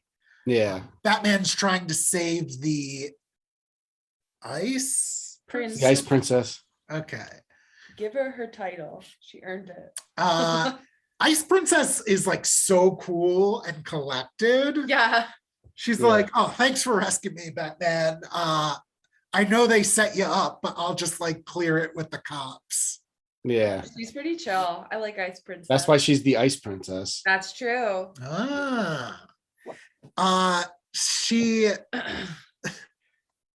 Catwoman gets the jump on Batman, which I don't really see how she beat him there. Yeah, right? Like she was in her dumb Volkswagen running off the road and he was in his crazy Batmobile. Yeah. I mean, maybe because she knew where to go. She like, oh, that's true. Yeah. That's true. And she got changed on the way. Batman had to go into that's his true. cave. He got changed first and then went. and like, I don't know how Batman even gets in and out of that costume, because like at the end when he takes his mask off, he like literally has to rip it off the costume. Oh my god, I was just thinking that. Like, we can talk about that when he does it. Yeah. I have thoughts on that. Anyway, continue. Yeah. So yeah, the Ice Princess gets up on the ledge of like a high building, Yeah. and the Penguin's up there too. And he releases some bats out of his umbrella. No, wait, he goes, like the Ice Princess is like, oh, like she let me go. And Batman's like, oh, be careful, like you're on that ledge. And she's like, oh, okay, cool. And then Penguin out of the darkness yells, long dart, and just throws his umbrella at her. Yeah. But he does throw bats out there, so the people that are looking at the street think like bats and Batman threw her off the building. Right, exactly. Yeah. And then she falls on the button for the tree lighting ceremony, and the tree does light up. However, a colony of bats also swarms out of the tree, which is like, for me, a very iconic scene that I remember. I mean, I'm sure it's meant to be iconic. Yeah, You just remember Danny DeVito doing weird shit. Yeah. Dart.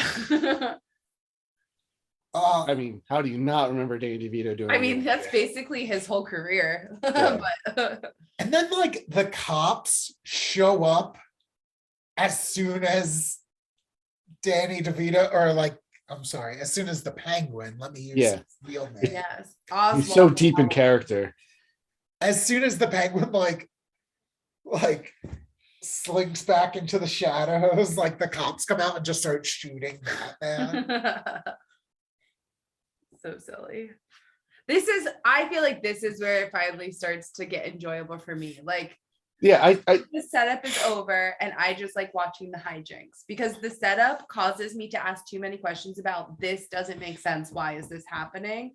But once everything's established, and I'm just enjoying watching the characters kind of like fuck around. You know what I yeah, mean? because I think that I agree that it gets better from here on out, but that's when it goes from like the tone problem where it's like it goes to camp and corny. And Exactly. I think that works better, but it clashes with the visual style of the movie.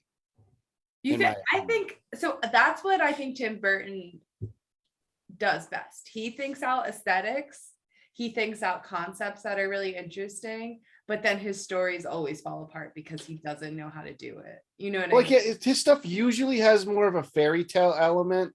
Like we've mentioned Edward Scissorhands or like a Beetlejuice or something, or like it's not really the real world. It's like you can get away with like not everything making like logical sense. Except then they will say something that connects it to the real world, because there's this Yeah. scene where she's talking about, like, I forget why she's talking about, but she's like, with all of the Ted Bundys of the world like running around out there. It's like you can't connect it back to something that's really real. It just doesn't work, you know, like, I don't know.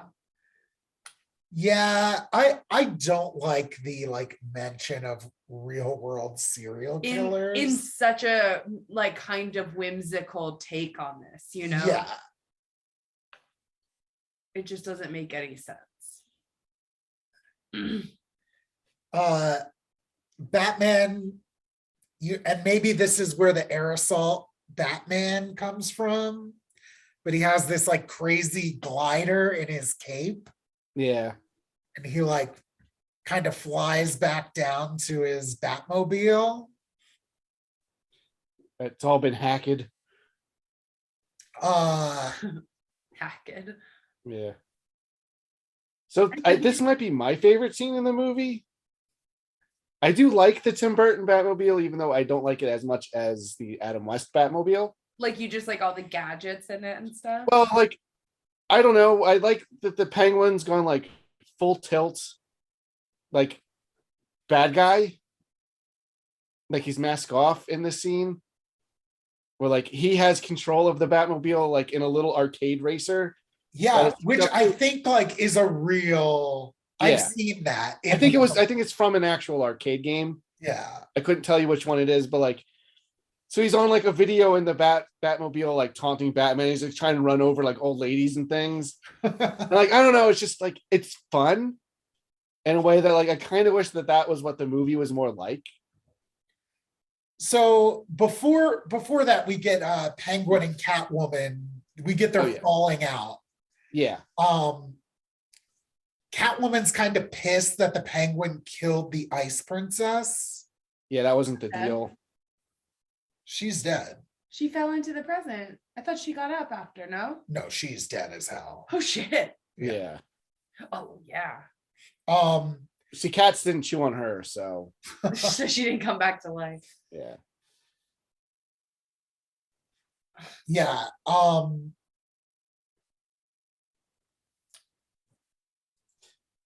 Catwoman's pissed about that. Penguin's like, oh, you gotta marry me and be my gal. Yeah, like what the hell? And Catwoman's like, no. In what world would he even? I mean, I guess, okay, like he's a mutant thing that grew up in the sewers. Right. So if you think some woman talks to you, then obviously she's gonna marry you. Yeah. Yeah, it's incel Penguin. Because like, very incel. He's like, you sent all the signals. And then that's when he like attaches her to the helicopter thing. I do love that she's just so disgusted by him and she's like, no. He's disgusting. He's awful. Like I said, he's always oozing goo for some reason. He's always oozing. Yeah. Yeah, especially at the end. Yeah. I assume it's blood. He's like made of tar or something. It's it's just there to be gross, I guess. But then I don't like the mutant Penguin like that's the part of the Penguin in here I don't like. Mm. What were you saying? Oh, I was just saying after she gets hooked up to the umbrella, The umbrella copter. copter, Yeah. she gets dropped into like somebody's rooftop greenhouse and like shrieks so loud that she shatters all of the glass in the greenhouse. Oh yeah. That's Which one of her is- superpowers she has now. Yeah, it's just like another, just like, I think this will look really cool if she does it. So we're just gonna put it in there, you know? Yeah. So this movie is almost kind of like a cartoon. Mhm. Yeah, it's almost too cartoony in a way. Yeah. Yeah. That's what I mean. Like the tone, like it I think it's trying to have its cake and eat it too. Like everyone gives shit to the Schumacher films for not being as gritty and real as the Tim Burton movies. I'm like, this movie is really corny in parts. Yeah, but I almost wonder if like we're just comparing it to it, and like it's a sequel to 89. It can't help but be Yeah. compared to it. But I wonder if it existed separate from that.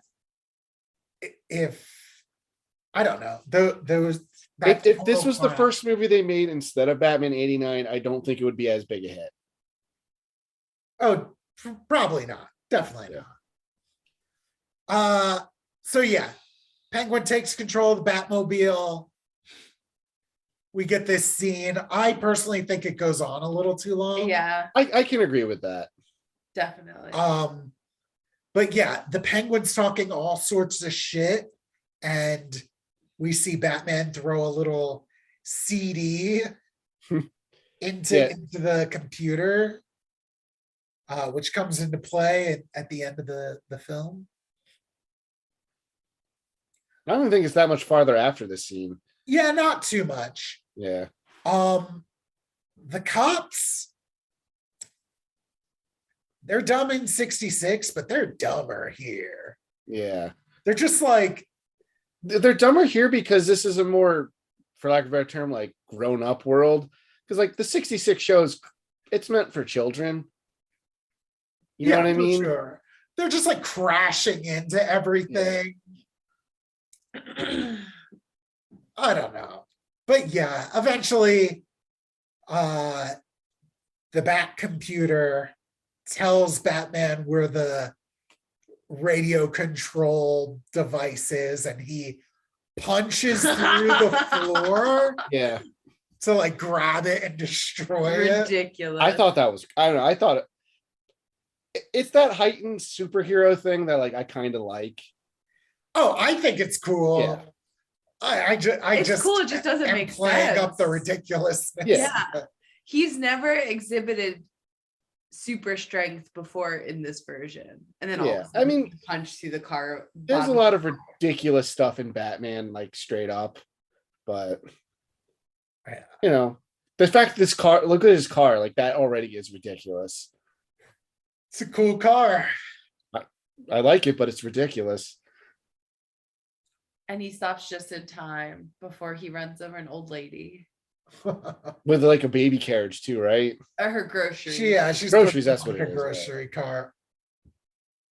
A woman with a baby carriage would have been too corny.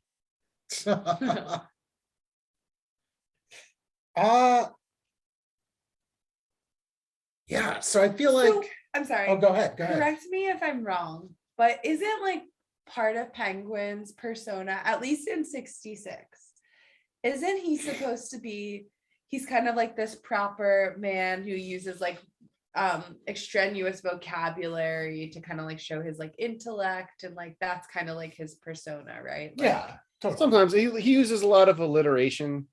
yeah. So I feel like, again, just like that whole scene of him, like of this version of Penguin, like hacking the Batmobile is just so like clownish. Like he's literally on a play like quarter ride where you like put a quarter in the slot, and it's like He's playing like Daytona, USA. yeah, and it's just like I just don't understand. Like he's a mess, like conceptually, you know? Yeah. Like he's this gross, disgusting like thing, which they play up, but then he's also just like Yeah. like he's kind of like childish, but like where does he get all these gadgets from? You know what I mean? Like, So here's how I would have played it up. I wouldn't have made him like a weird mutant person. I probably would have made him like a petty gang lord that like Maxwell Shrek probably like bankrolls. I probably would still do the public persona mayoral thing, but like his money is where he gets all the like, his funding for like his weird giant rubber ducky vehicles and stuff. I definitely wouldn't give him an army of penguins. Like I probably would have made him like a quote unquote more normal person. But He would still be Danny DeVito and like gross, like as a human being, right. but not like gross as Not a physical oozing. monster creature. I don't know. I get why Tim Burton made all those decisions. They're very Tim Burton-y decisions. Yeah. Yeah, like over the top. Tim Burton. And I think a lot of directors I enjoy. Yeah. Not that they don't consider story at all, but like since film is a visual medium, I think they want to be like, what is going to look cool? And don't misunderstand me. Towards the end of the movie, when Danny DeVito is giving a rousing military speech to an army of penguins with missiles strapped to their back, I also love that. Yeah. But that does not feel like it fits anywhere. So yeah, Batman punches through the floor and gets control of the Batmobile again, just in time for it to be destroyed. Just in time for him to go home and put on his Brooks Brothers outfit. Yeah, he's dressed pretty lame this whole movie. He looks like somebody's like 1990s dad. I mean, he was Mr. Mom. That's true.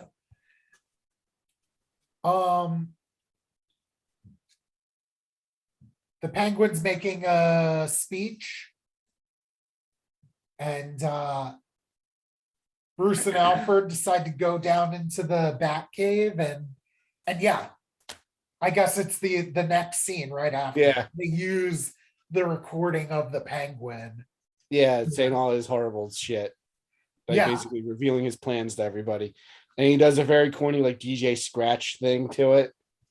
Oh yeah, that was super corny. Like corny in not a great way. Yeah. Yeah. Very 90s. And Bruce, that's not even how CDs work. Right. yeah. Bruce uses a crazy entrance to the Batcave where like he puts his arm into a fish tank and like clicks a button on a model of Wayne Manor. Which at first I'm like, oh, that's cool. Like, that's so nice that he cares about his fish. No, all I could think of was like, wow, this would be really easy with a bust of a bust you just push the head over and push it. Right. Yeah. Then he gets into like, what are those things called? Black Mariahs? No, Iron Maiden. Oh yeah, he gets in an Iron Maiden, yeah. Yeah. And But then like, again, like then Bruce Wayne Alfred- has an Iron Maiden, a medieval torture device, just in his living room. Oh, well, He's an eccentric billionaire. yeah, and that is consistent with Batman 89. Yeah, he does have a bunch of medieval weird stuff. Probably left over from Adam's Family. Or got it for Adam's Family, and they were like, yeah, we have it. Did Adam's Family come out? The Adam's Family movie, obviously the Adam's Family had existed already. Did that movie come out yet in 92? Yeah, I think that came out in 91. Yes, because the Pinball Machine's 91. Yeah, but like Alfred's just like, oh, I'll take the stairs. Classic Alfred. And he that's gets there like- like at the same time. Yeah, they get there at the same time. It's like, why the hell did he go through all that? Why not? You have it. You Yeah. paid to put it in. Just it's a very Tim Burton-y mechanism. And But like, yeah, like very visually interesting choice. well, and there's something about like that scene in particular where I'm watching Michael Keaton and like he has so many Beetlejuice mannerisms, like the way he's like he looks at Alfred like the same way like Beetlejuice is like, come on, like he like throws the hands up and stuff. It's kind of funny. yeah, Yeah. I feel like he doesn't get a chance to do a lot of like fun personality stuff in this movie. He has his moments though. He has moments, but I feel like he definitely had more in the I know I mentioned it earlier, but like that's something I kind of am missing in this. Yeah. I don't know though. Besides the let's get nuts thing, what are you thinking of? Well, like he had more like scenes to play with. Well, like we mentioned all the medieval stuff, like he gets to talk to Vicky Vale and like that armory thing. They have that big awkward dinner at the long table. Like, I don't know, there's more things to do. The let's get nuts scene's just his best one as Bruce Wayne. It's pretty good. Yeah, it's one of my favorite scenes in both movies. And it has nothing to do with Batman. And so that's pretty, like, that's always a good sign when your Bruce Wayne's also cool. The city turns against the Penguin. Yeah. Very quick. I love that immediately there's like vegetables being thrown at him. And I think, doesn't he mention who brings that stuff to a He's like, why is there always somebody who brings vegetables to a scene? Yeah. Like rotten cabbages or whatever. And then he like leaps down on top of somebody. He just like body slams. Yeah, it's just real funny. It's funny watching Danny DeVito do anything, but Danny DeVito in a ridiculous fat suit just waddling around and like he body slams somebody in the crowd, but then like struggles to get up. Whereas like in real life, that crowd could all just pile on him and just squish him, you know? Yeah. I mean, would you want to touch him? Previously, like open fire That's with true. a machine gun umbrella. That's true. Yeah. I think I don't think we came to a conclusion with this, but I know we talked about it in the Penguin episodes of 66. But like, what's the deal with this version of the Penguin and umbrellas? Is it? Yeah. Like, is that supposed to be part of like a dapper gentleman's attire? That's what we were speculating in the original ones, but like we never found out. Prepared, you know? Yeah. So they always have like a top hat and an umbrella. Yeah, and he usually has a monocle. You independently came to that conclusion. Yeah. So I feel like there's something to it. Yeah. Yeah. Sure. It's just one of those things. Like he has a in this version of the Penguin, he should have way less resources. Like we've made fun of the fact he immediately got out of jail and has like a giant umbrella factory that makes like umbrella like heat-seeking missiles and stuff. But like, you know, that's a really goofy world. Like in this, he's got all kinds of insane gadgets and vehicles and stuff. Right, but he's lived in a sewer his whole life. My question is, who taught him how to read? Who taught him how to talk? Well, no, he was part of a circus. Yeah, like he was part of a circus. So I assume he learned some stuff at some point. And the circus, I mean, it seemed like even before he was an adult, it seemed like the circus was involved in crime. Okay. Which makes sense. They're moving from town to town, you know. Yeah. And it's like, oh, there's like, I think like, I can't remember exactly what it was in the newspaper, but it was like, oh, there was like a disappearance. Yeah. The circus was gone before anyone could be questioned. Yeah, they mentioned something like that. It's a blinking and miss it thing because I also saw that. Yeah. As the Penguin is like running from the crowd and the police, he's taking the same path that his parents took when they threw him over the edge of the bridge, and he jumps off the same bridge to return to the sewer. Because it's a parallel. Wait, somehow finds along the way a giant rubber ducky boat to ride back in his sewer on. Maybe he just always has one on standby. Maybe. If I could have one on standby. Of course. Who wouldn't? My babies. I do love how much he loves his penguins because I feel like so often he says that, but he was going to just blow them all up. But he, on several occasions, calls them his babies and chooses when there's a situation where it's either the penguin or like, you know, I don't know, like if there's a choice between the penguin gets hurt or like you potentially gain ground in this fight, he always chooses his penguin over it. There's like 2 occasions I can think of where he saves his penguin. You know? I feel like so many times henchmen just get, you know, shat on. Very true. But not hench penguins. Here he has a freak out. One of his goons calls him Oswald, and he says, "My name is Penguin." Yeah. I wish he would have. I feel like there was a missed opportunity here where he could have echoed on the scene Yeah. of the cemetery, and he said, I am a bird. My name is Penguin. "Yeah," or like, "I am not a man. My name is." I mean, he Penguin." does. I mean, he doesn't say it in the exact order. I think it's But he's supposed to like, be I am not a evocative human of being. it. I am an That's true. animal. That's true. Yeah. Yeah. It's evocative of it. Yeah. It's like renouncing his humanity. Yeah, and then he's just full monster the rest of the movie. He's full which, monster. which I appreciate because I think that's when he's the best. Agreed. Yeah, when they're letting him just cut loose, like Danny And DeVito just cut loose as a bad guy. He's not being used as somebody else's like manipulative, you know? Yeah, I think a combination of like, yeah, when Penguin is at his like worst in this, I don't mean worst performance wise. I just mean like No. his most like disgusting and Villainous. like inhumane. Yeah. The combination between that and then seeing Frank Reynolds for so long, I was like, man, I can see a version of the Penguin that is just that and is hilarious and scary the whole movie. And like, I kind of wish that that's what we got. Obviously, this is predates It's Always Sunny for by many years, but I don't know. I think Danny DeVito's a good actor. I've seen him in like more normal roles, for lack of a better term. Like he can do dramatic stuff. Yeah. But I think he's best when like he's allowed to at least get real weird with it, you know? Yeah. Yeah.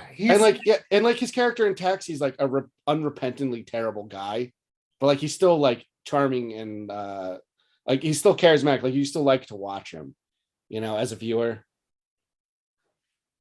Yeah, I haven't watched any. Taxi's a good show, especially when Christopher Lloyd joins the cast. I should check it out. Has Yeah. two actors I enjoy a lot. Next scene is the dance party. Mm-hmm. But Yeah, Max Shrek's favorite like Christmas ball or whatever it is. yeah, it's my favorite scene in the whole goddamn movie. I think it's so good. Okay, I can respect that. In the entire, all the extras, Max Shrek, everyone's wearing masks except for Bruce Wayne and Selena Kyle. Well, because their masks are Bruce Wayne and Selena Kyle, right? It's Exactly. so good. It's so brilliant.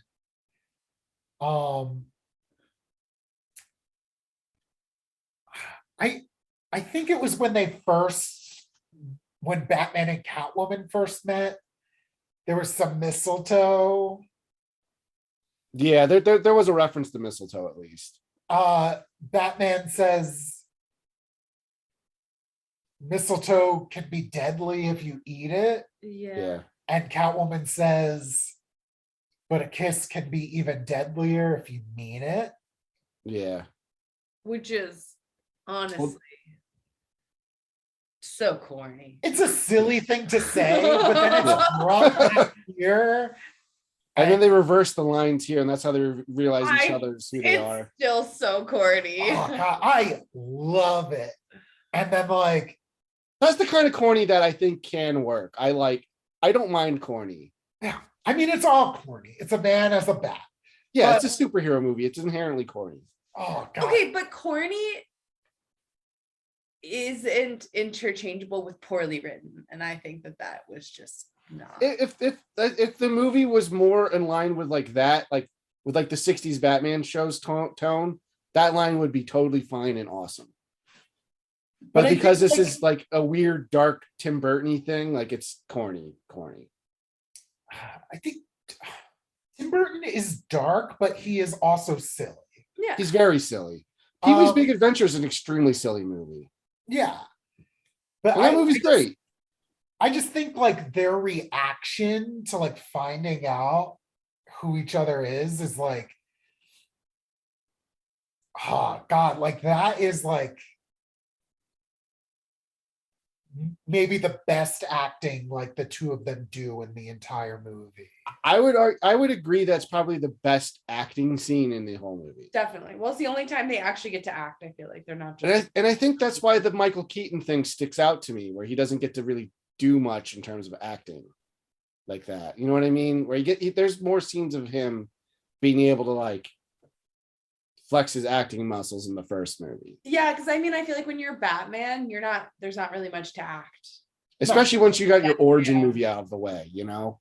Yeah, you're just like, and I wouldn't even Well, call especially Batman 'cause you can't 89 an move, origin yeah. movie. Yeah, I wouldn't call it an origin movie either, but like as an audience, we've been introduced to Batman and Bruce Wayne and like what makes them tick as Yeah. characters already.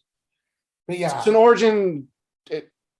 It's more of an introduction to the character. We've gotten that out of the way rather than an origin, if you know what I mean. yes. But yeah, oh God, this dance scene, so good. I love it. Like I said, I respect that if that's your favorite scene in the movie. I like the goofy Batmobile thing. And yeah, it's just like Selena Kyle is like slipping, like the lines between her and Catwoman are like basically non-existent. Like she pulls out a gun like in front of everybody, Yeah. and it's just like, yeah, I'm killing Max Shrek right now. You know it's the right thing to do. Yeah, and I think again, if they were going, if this scene makes it, this movie frustrates me in a lot of ways, and I think we've talked about some of this. Like, yeah, there's in this scene you can see elements where like I think this would have been a really compelling character if she was played like less broken and goofy in scenes. Do you know what? Like the Batman kind of has a similar thing between Batman and Catwoman, and I think it works better where she's trying to get revenge on somebody in that movie, and he's trying to like not have her get revenge. Yeah. I think it works better in that, but like that movie's much more serious and like realistic. Yeah. Yeah, this one's definitely meant to be silly. Yeah, and I wish it leaned more into that because I wish it leaned more one way or the other. Because that's a problem I have with Batman Forever too.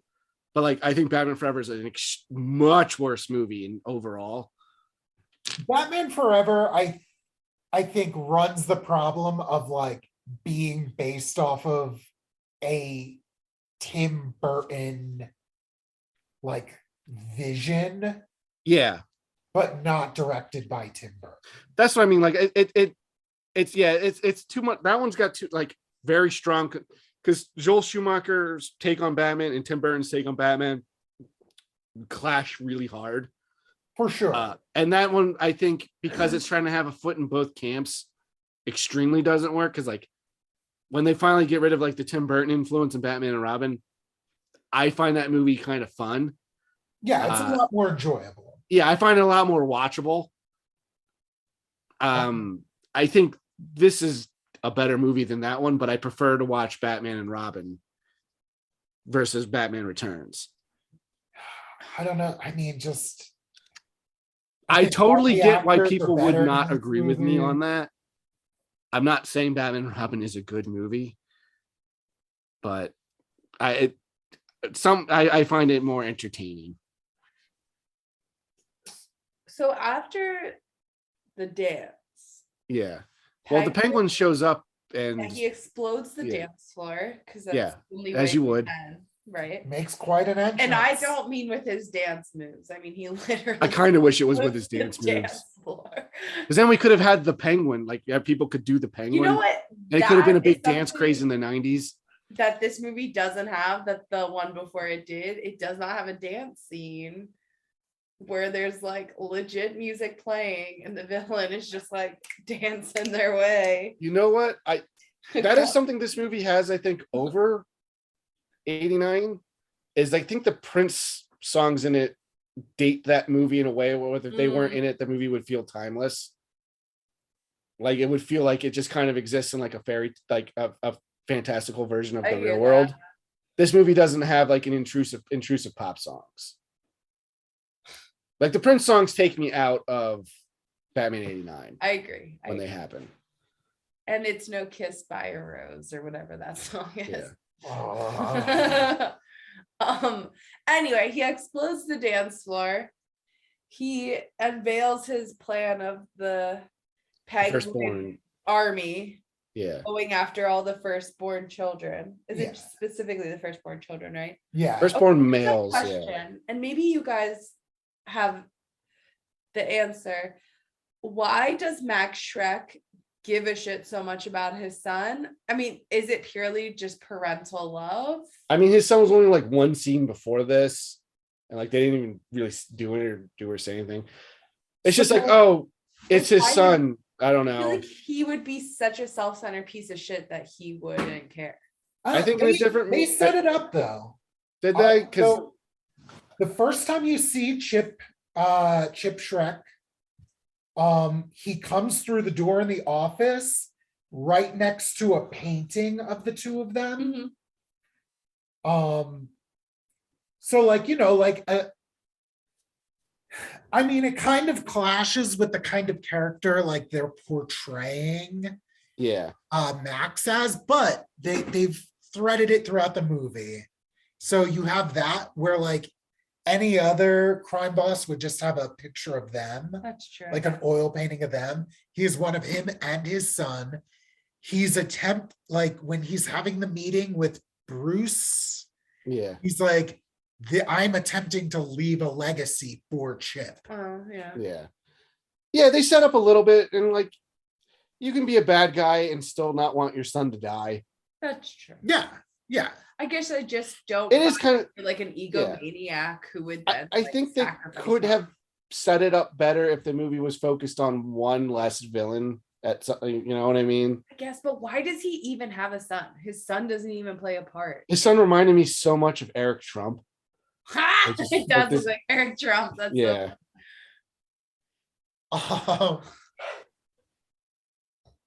Yeah, I think it maybe is supposed to humanize him a little bit. I don't know. I mean, he can't be humanized when he has painted on eyebrows and fucking Einstein hair. Like, just let him be an insane person. Yeah, why can't he have Christopher Walken's hair? This is a Tim Burton movie, and he looks like a Tim Burton He character. does. Like more than any other of the non Other than Pee Wee Herman at the non-costume. beginning. Yeah, that's We haven't had a chance. We didn't really talk about Christopher Walken and Max Shrek in general. Like I don't know, it's kind of there. Exactly. Yeah, like I don't know what you guys think about him. Like, I mean, Christopher Walken, I think he's doing a fine job. I enjoy watching the man. Yeah, always. I enjoy listening to the man. Always. Yeah. He's definitely just a stand-in, a placeholder for A big name. I mean, Christopher Walken was a big Harvey name Dent. at this point too, right? I'm sorry? Christopher Walken was super famous at this point, right? Yeah, I think so. Yeah. But the character is just a stand-in for the Harvey Dent character. See, I would like this a lot less. I would like it a lot less if it was Harvey Dent. I mean, it would be a different movie. It would, but like I don't know if I like Harvey. I like Harvey Dent more when he becomes a bad guy when the Two-Face thing happens. I like because then it's more of a tragic thing. Like in the Batman 89 comic, which is a sequel to this, like that's kind of what happens. You know, it's more of a traditional Two-Face story. Yeah, I mean, I can't say I know if Harvey Dent was meant to be a villain in this, but Yeah. I could see him being manipulated into like helping the Penguin do a mayoral thing. That might be all right. yeah, I don't know. But yeah, the Maxwell Shrek character is not very. He's just a shithead. He's just like a stock I bad guess he business becomes guy a character. Target for literally all of them by the end. Yeah. But they don't really come together to defeat him. Yeah, I mean, they have different ways of wanting to defeat him. Yeah. Like he is there to cause conflict between Batman and Catwoman while also like, you know, empowering the Penguin.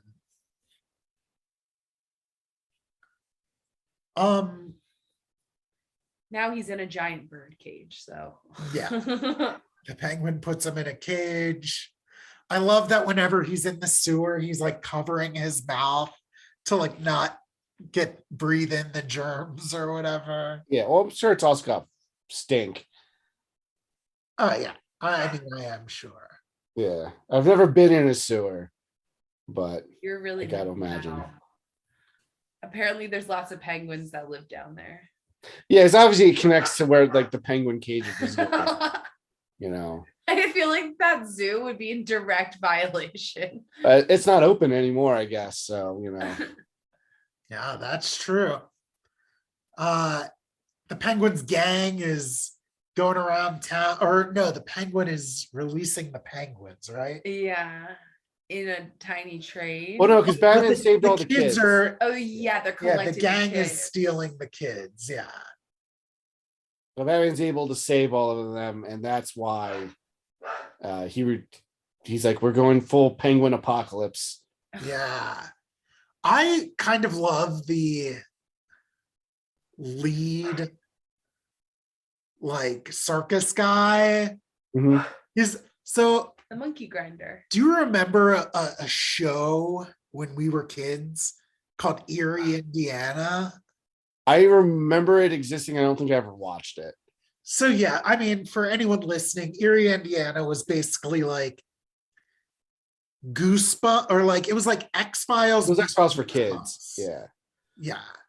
Like it had a reoccurring protagonists, and every week they would deal with some weird thing happening in their town. It's like a proto Gravity Falls. Yes. But like that lead guy like played the mummy or something in that show. I just don't know why I remember- didn't watch that show. I would have been really into that. I think it just came on a channel or a time where I wasn't watching TV. Yeah, it was a Fox Kids program, I remember. Yeah, I remember it coming on because I was like, oh, Erie, Indiana, because like Lake Erie. I was like, oh, I get it. And then I just never watched it. Yeah. Pretty cool. Yeah. If you get the opportunity to watch it. Yeah. But the lead guy plays a mummy in that show. Yeah, he looks so distinct. It's like, oh, it's that guy. Okay. Is that the guy that Penguin like shoots? When he shows how serious he is? No, that's some like He's sad the monkey clown man. grinder. Okay. Oh, the monkey grinder guy. Oh, I know who you're talking about. Not from your end, but I he's a character actor. You see him in things. Yeah. And he's usually playing like a weird, creepy looking guy. He almost looks like he should be in like Rob Zombie movies. Right? Yeah. We get this scene with the bat boat. Yep. Yeah, it's like cruising through the sewers. It's It like, looks was the cool. Turtles thing like the sewer skater or something? Yes, it's exactly that. Yeah. Um, Remind me of Sewer Sharks, like all the POV shots and stuff. Remember that Sega CD game? no. Yeah, you're in a thing doing that, and you shoot monsters. It's an FMV game. Whoa. Yeah. Yeah, I'm pretty sure it was Sega CD. I've never played a Sega CD. You are not missing out on much. There's like a couple games I wanted for it, but most of them have been re-released. Yeah. You two, let's get back on track and talk about the army of penguins that's swarming the city. Yeah, well, with they're their tiny custom-made bomb backpacks. pretty cool. So I when I didn't was a- have these toys, but you could get like a 2-pack penguin like toy Mhm. as part of the Batman Returns toy line. So like when I was a kid, I thought they were like robotic penguins that the Penguin made because they're so fake.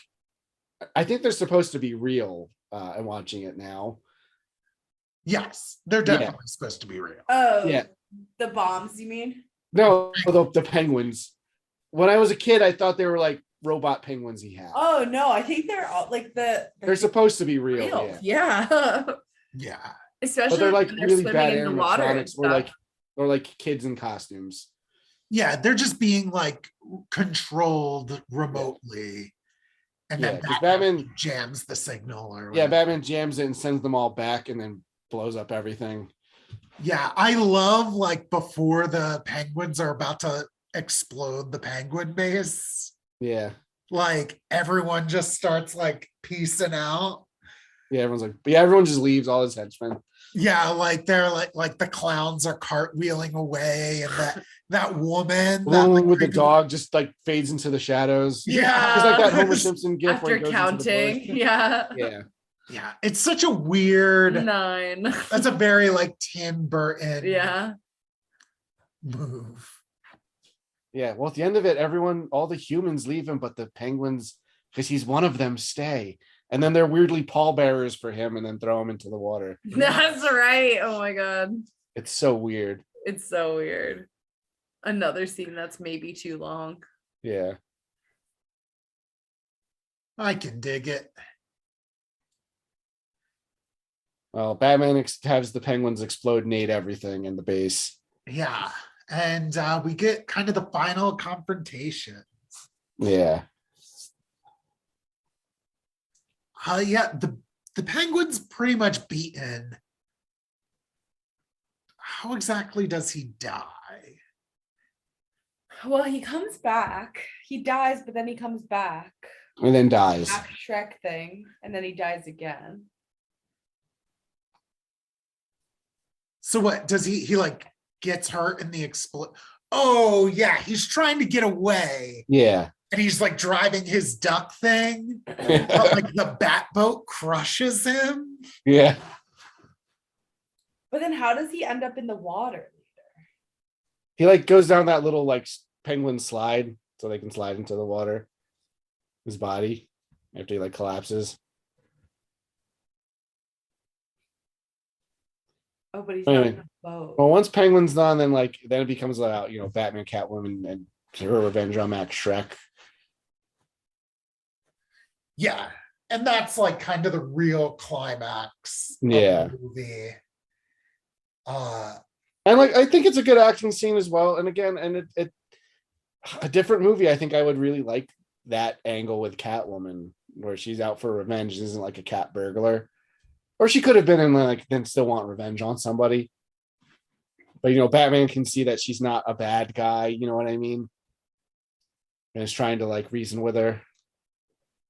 Yeah, I mean, I think this is like all the major players of this movie are just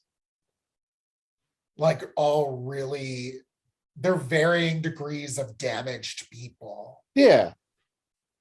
I think if the movie were to play a lot more of that up, I think it would be good. I think if the movie were like I said, I can see it going in two different ways, where they play up those elements, and I think it could be really compelling, or they play up the really goofy elements, and I think I would really like it.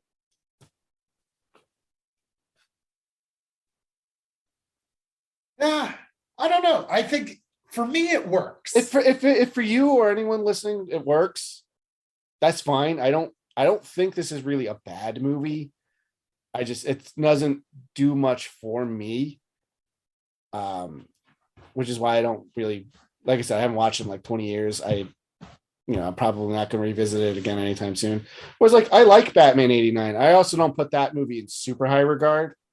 I know some people do. I think it's your favorite Batman movie, right, Kendall? Oh yeah, it's my favorite Batman movie. So to me, it's a good movie. I like the movie, but to me, it's kind of like baseline Batman. Is the way I describe it, where it's kind of what I expect from a Batman movie.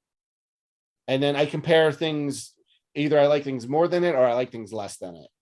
If that makes any sense. I'm curious what you like more than that movie. Well, I mean, in my other podcast, Level Up and Friends, we did a whole episode where we ranked all of the Batman movies at the time, which was pre the Batman. So if you guys want, we can always I can leave a link for that in the description. But because my favorite, it's hard for me to pick a favorite Batman movie because I have two different flavors I like to go for. I'm not sure how the Batman fits into it, so it's either the Dark Knight / the Batman if I want a serious Batman movie, or Batman the movie if I just want to have fun. Yeah, It's just in the which depends which one I'm in the mood for. I think I've watched Batman the movie the most. If that makes any kind of clarification for anybody. So I feel like Returns is, and I don't know how much this is true for like, deep comic book nerds, but I feel like Returns is kind of up there on a lot of people's lists. And I feel like I didn't get it before, and now I do. I get it a little more. I think this has, like, I don't know. It's all, I mean, all reasons I've already stated, but like, I think Catwoman is so compelling in this. And I will agree to disagree. Yeah, she's just like a broken person. And now that you've explained it to me, I get that perspective. I do not share that perspective. To be fair, I don't think there's been a lot of really compelling theatrical Catwomen. The Dark Knight Rises Catwoman's kind of lame. The Batman one's pretty good. I gotta watch it. Yeah, but but there's been a lot of versions of Catwoman, and like there's been many versions of Catwoman I've enjoyed. But she's also not one of my favorite Batman villains. She's a little bit like the Joker and some other characters to me, where like they get used a lot and they kind of have like a handful of compelling stories that you're just kind of seeing iterations of, over and over again. And like that to me gets a little boring. I appreciate them trying to do something different. I do like when things are reinvented and are different from previous things I've seen in general. It's just sometimes it doesn't work and for me, and that's fine. I just move on with my day. How do you feel about Shrek firing Selena Kyle? Oh, firing her and throwing her out the window? No. So at the end, when like, Catwoman and Batman are having like their like final heart to heart, and Batman rips off his mask, which Kayla, you wanted to say something about? No, it just looks, I think like we all like know that rubber cowl was like really difficult to wear and to move in. And then when he rips it off, it just looks so stupid. Why wouldn't they just have him take the whole fucking thing off? Or just make a special version that could just come off for that scene. Yeah. I mean, it took so long for them to get superhero masks right. If you notice in the Raimi trilogy for Spider-Man, every time Peter takes his mask off, it's like there's a cut right before, because like the easily removable version of the mask is not a mask that would look good. I mean, because in that, like he's got a thing underneath between his face and the mask that like shapes it. Because otherwise, like Spider-Man's mask in real life would like look terrible on a person. But yeah, just very weird. It just like rips off. Yeah, it looks bad. And then he runs around with it like that for the end of the movie. It looks like he's wearing a neck brace. It was just a weird choice. Not that there's anything wrong with a neck brace, but I feel like he's trying to be like epic. It's very distracting. Yeah. But yeah, when Max Shrek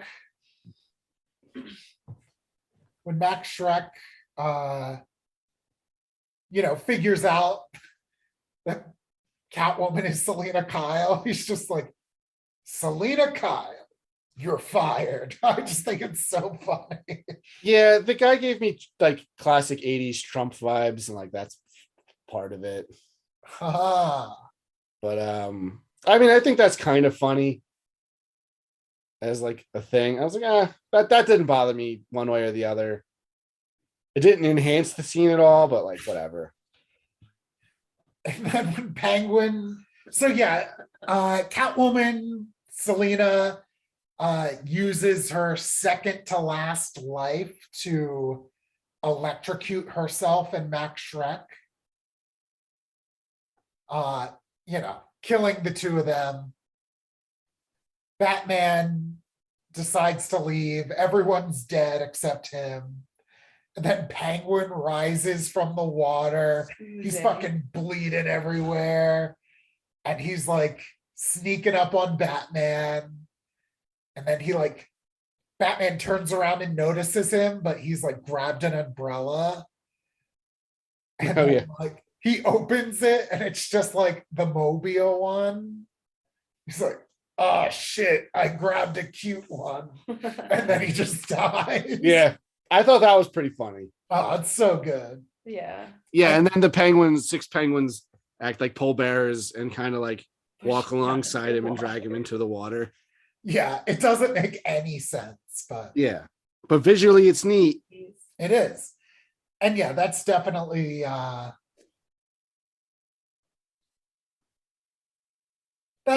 what Burton goes for. Yeah. So my opinion on Tim Burton's fluctuated a lot over the course of my life. When I was younger, he was one of my favorite directors, but like, especially in the 2000s onward, like he's made a lot of crappy movies. I think he's an interesting creator, but like he's very inconsistent in a way that's very frustrating. Yeah, I mean, I think a lot of it has to do with if you follow his career, it's his early stuff. Yeah, his early stuff's his better stuff. But once he became a very rich, successful, beloved director. Yeah, it becomes like an art versus or an art from adversity. Like I think having limitations on certain creators does make better work. Yeah, well, I just think he's like no longer the damaged, maybe weirdo he once was. And like, it's like once you're accepted, like, how are you going to make not that any of this was ever like outsider art, but like I mean, he made stuff. I would say his first really big movie was Batman '89. Like I know Pee-wee was a hit before that, but like '89 like blew up. But like he still made movies after that I really enjoyed. I mean, we talked about Edward Scissorhands. The last movie he did that I really liked was Big Fish. Yeah, Big Fish was good. Beetlejuice was great. Did Beetlejuice come before or after Batman? Because it's also Michael Keaton. I think it was before. I think it's like a little bit before that. Yeah, I think it's Pee-wee, Beetlejuice, Batman. Yeah, I think so too. Edward Scissorhands, Batman Returns. Can we also? I guess let's. And then put it that way, like, what a strange choice for Batman to put in creative control. Then I'm sorry. He's kind of a strange choice for Batman then at the time. I mean, not that strange though. I don't think they were expecting that movie to be what it was. They had to though, because I know they were trying to like replicate the success of Superman.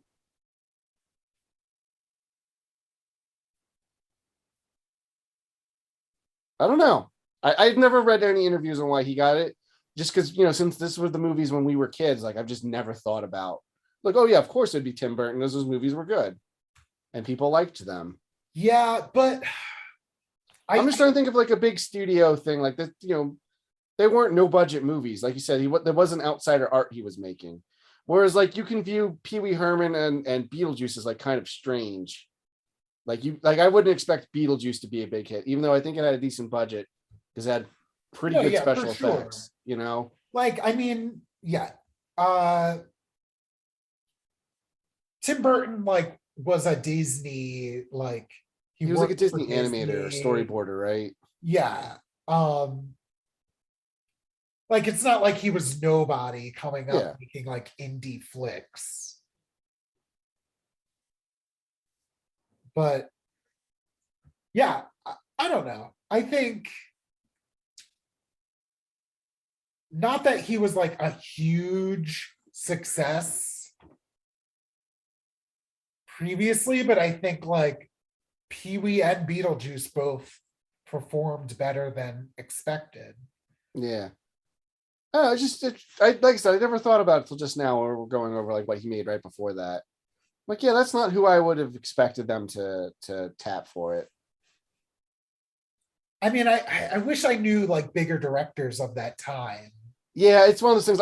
I don't know who I would have expected them to do, but I mean, maybe he had he clearly had a vision for the movie, and maybe it just that's what they were looking for at the time, and they want to do that. Has he ever spoken like was he a big comic book guy? I don't know. I mean, I don't know if like he just had a love for Batman and like really so was maybe. pursuing it. What's I have that? no idea. I know Joel Schumacher didn't care. He was just work for hire in the sequels. All right. Well,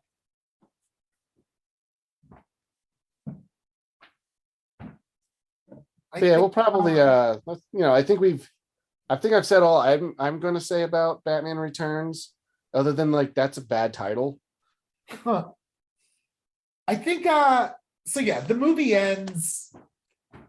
Catwoman is sneaking around in the shadows, and Yeah, Bruce she's Wayne presumed finds dead. the Batman cat. finds her. Bruce Wayne finds her cat, and kind of takes it in. Yeah, Reveals to the audience that she's still alive, but the characters don't know. not to him. Yeah. I don't know how the Batman 89 comic reads, but It's good. I'm very curious about how she is portrayed. I kind of want to reread it again now that I've watched that. Like this movie's fresh in my mind, but I really liked. If you take it as the third Tim Burton Batman movie, I think it's my favorite one. And you know what? It kind of like she's in it, but she's not like one of the main characters, even though it's doing Robin and Two-Face. Like she shows up like issue 3 or 4, like she's like about halfway through it. So she's not like super duper involved, but I feel like she's more put together, for lack of a better term, versus this. But yeah, I kind of want to reread it. It's good. It's out in trade paperback now, if anyone's curious. Can you get that at Level Up Entertainment? You could. I don't think I have any at the moment because we're filming this the week before Christmas and everything's selling out. But yeah, so I don't know. Yeah, you guys got any other final thoughts? No other final thoughts. One thing I want to bring up, I don't think this is a very good Christmas movie. I mean, Christmas is more of the backdrop. Yeah. Like I think Die Hard has a stronger connection to Christmas. That makes sense. Yeah.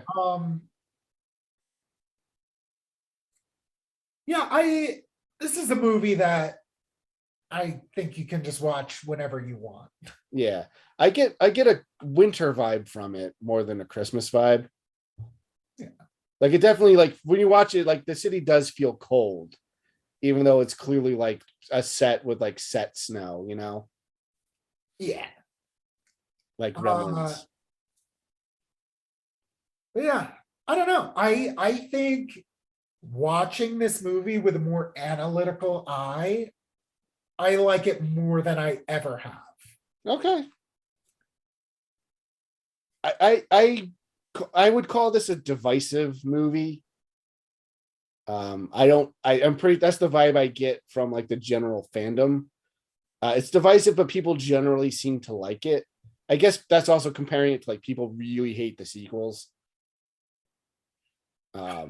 Forever is just who I can't say, or I will say, I'm happy Catwoman doesn't come back in any of the other movies. Yeah, that was a good call. Because it's just like, what is she gonna do?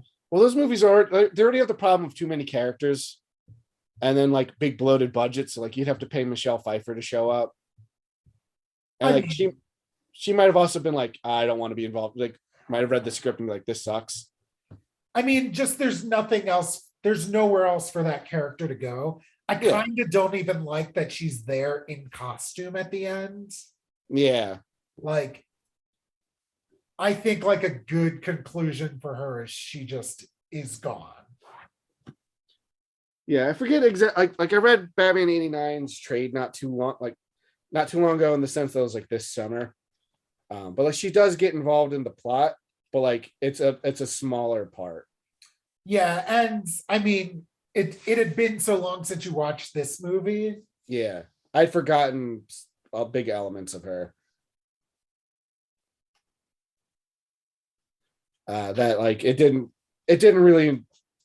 It felt like I didn't need to know in too much detail about the Batman Returns version of her when I read the comic.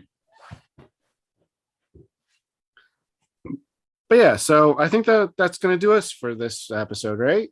Yeah. Kayla already left. Yeah, she went to bed. No, well, Well, we got some work to do. Yeah. This is like feature length episode. Yeah. This did go on for a while. I'm very sorry. But thank you for taking up editing duties for this one. Yeah, I'm gonna try to get this edited in the next day. We're gonna take the last week in December off from the podcast. Just the holidays, it's kind of hard to get together and with our schedules and stuff, but we'll return in the new year. But thank you for listening if you still are. Hopefully this was enlightening for you. Like, we don't always see eye to eye on these things, but we are friends, and part of what makes these kinds of things interesting is just if we all agreed, like, it wouldn't be fun to talk about these things. Yeah. I was excited to talk about this one because I could sense Kayla while we were watching it was, she was very vocal about like not enjoying certain aspects. Yeah. And I am glad we got a female perspective on this portrayal of Catwoman. Yeah, me too. And yeah, maybe we should make an effort to get a female perspective on Catwoman when she inevitably shows up in our proper series. Yeah, and I know if you're listening to these in release order, when a villain usually shows up, we talk about our history with them. We're saving Catwoman for the Catwoman episode. But I am looking forward to when Catwoman shows up in 66. They already teased her. The mystique is there. Yeah. Probably the only one who got teased. Yeah, I doubt we're gonna get much more of that. But we'll see. I'm relatively excited for the next episode of that, since we're doing Mad Hatter. Because I was trepidatious for Zelda the Great, but I ended up really enjoying that. So, yeah. Mad Hatter is not a character I'd be particularly excited for, but like, hey, maybe it'll be a fun take on him. I mean, there are. I mean, we'll save it for the Mad Hatter episode, but there's at least one story I really like with them. Yeah, we'll save it for that. Hopefully, that's enough of a tease. But well, Merry Christmas, Happy Holidays, Happy New Year. Whatever you're celebrating or not celebrating is fine. But yeah, I guess we'll see you guys in 2023. Yeah, catch us back here. Same bat time, same bat channel.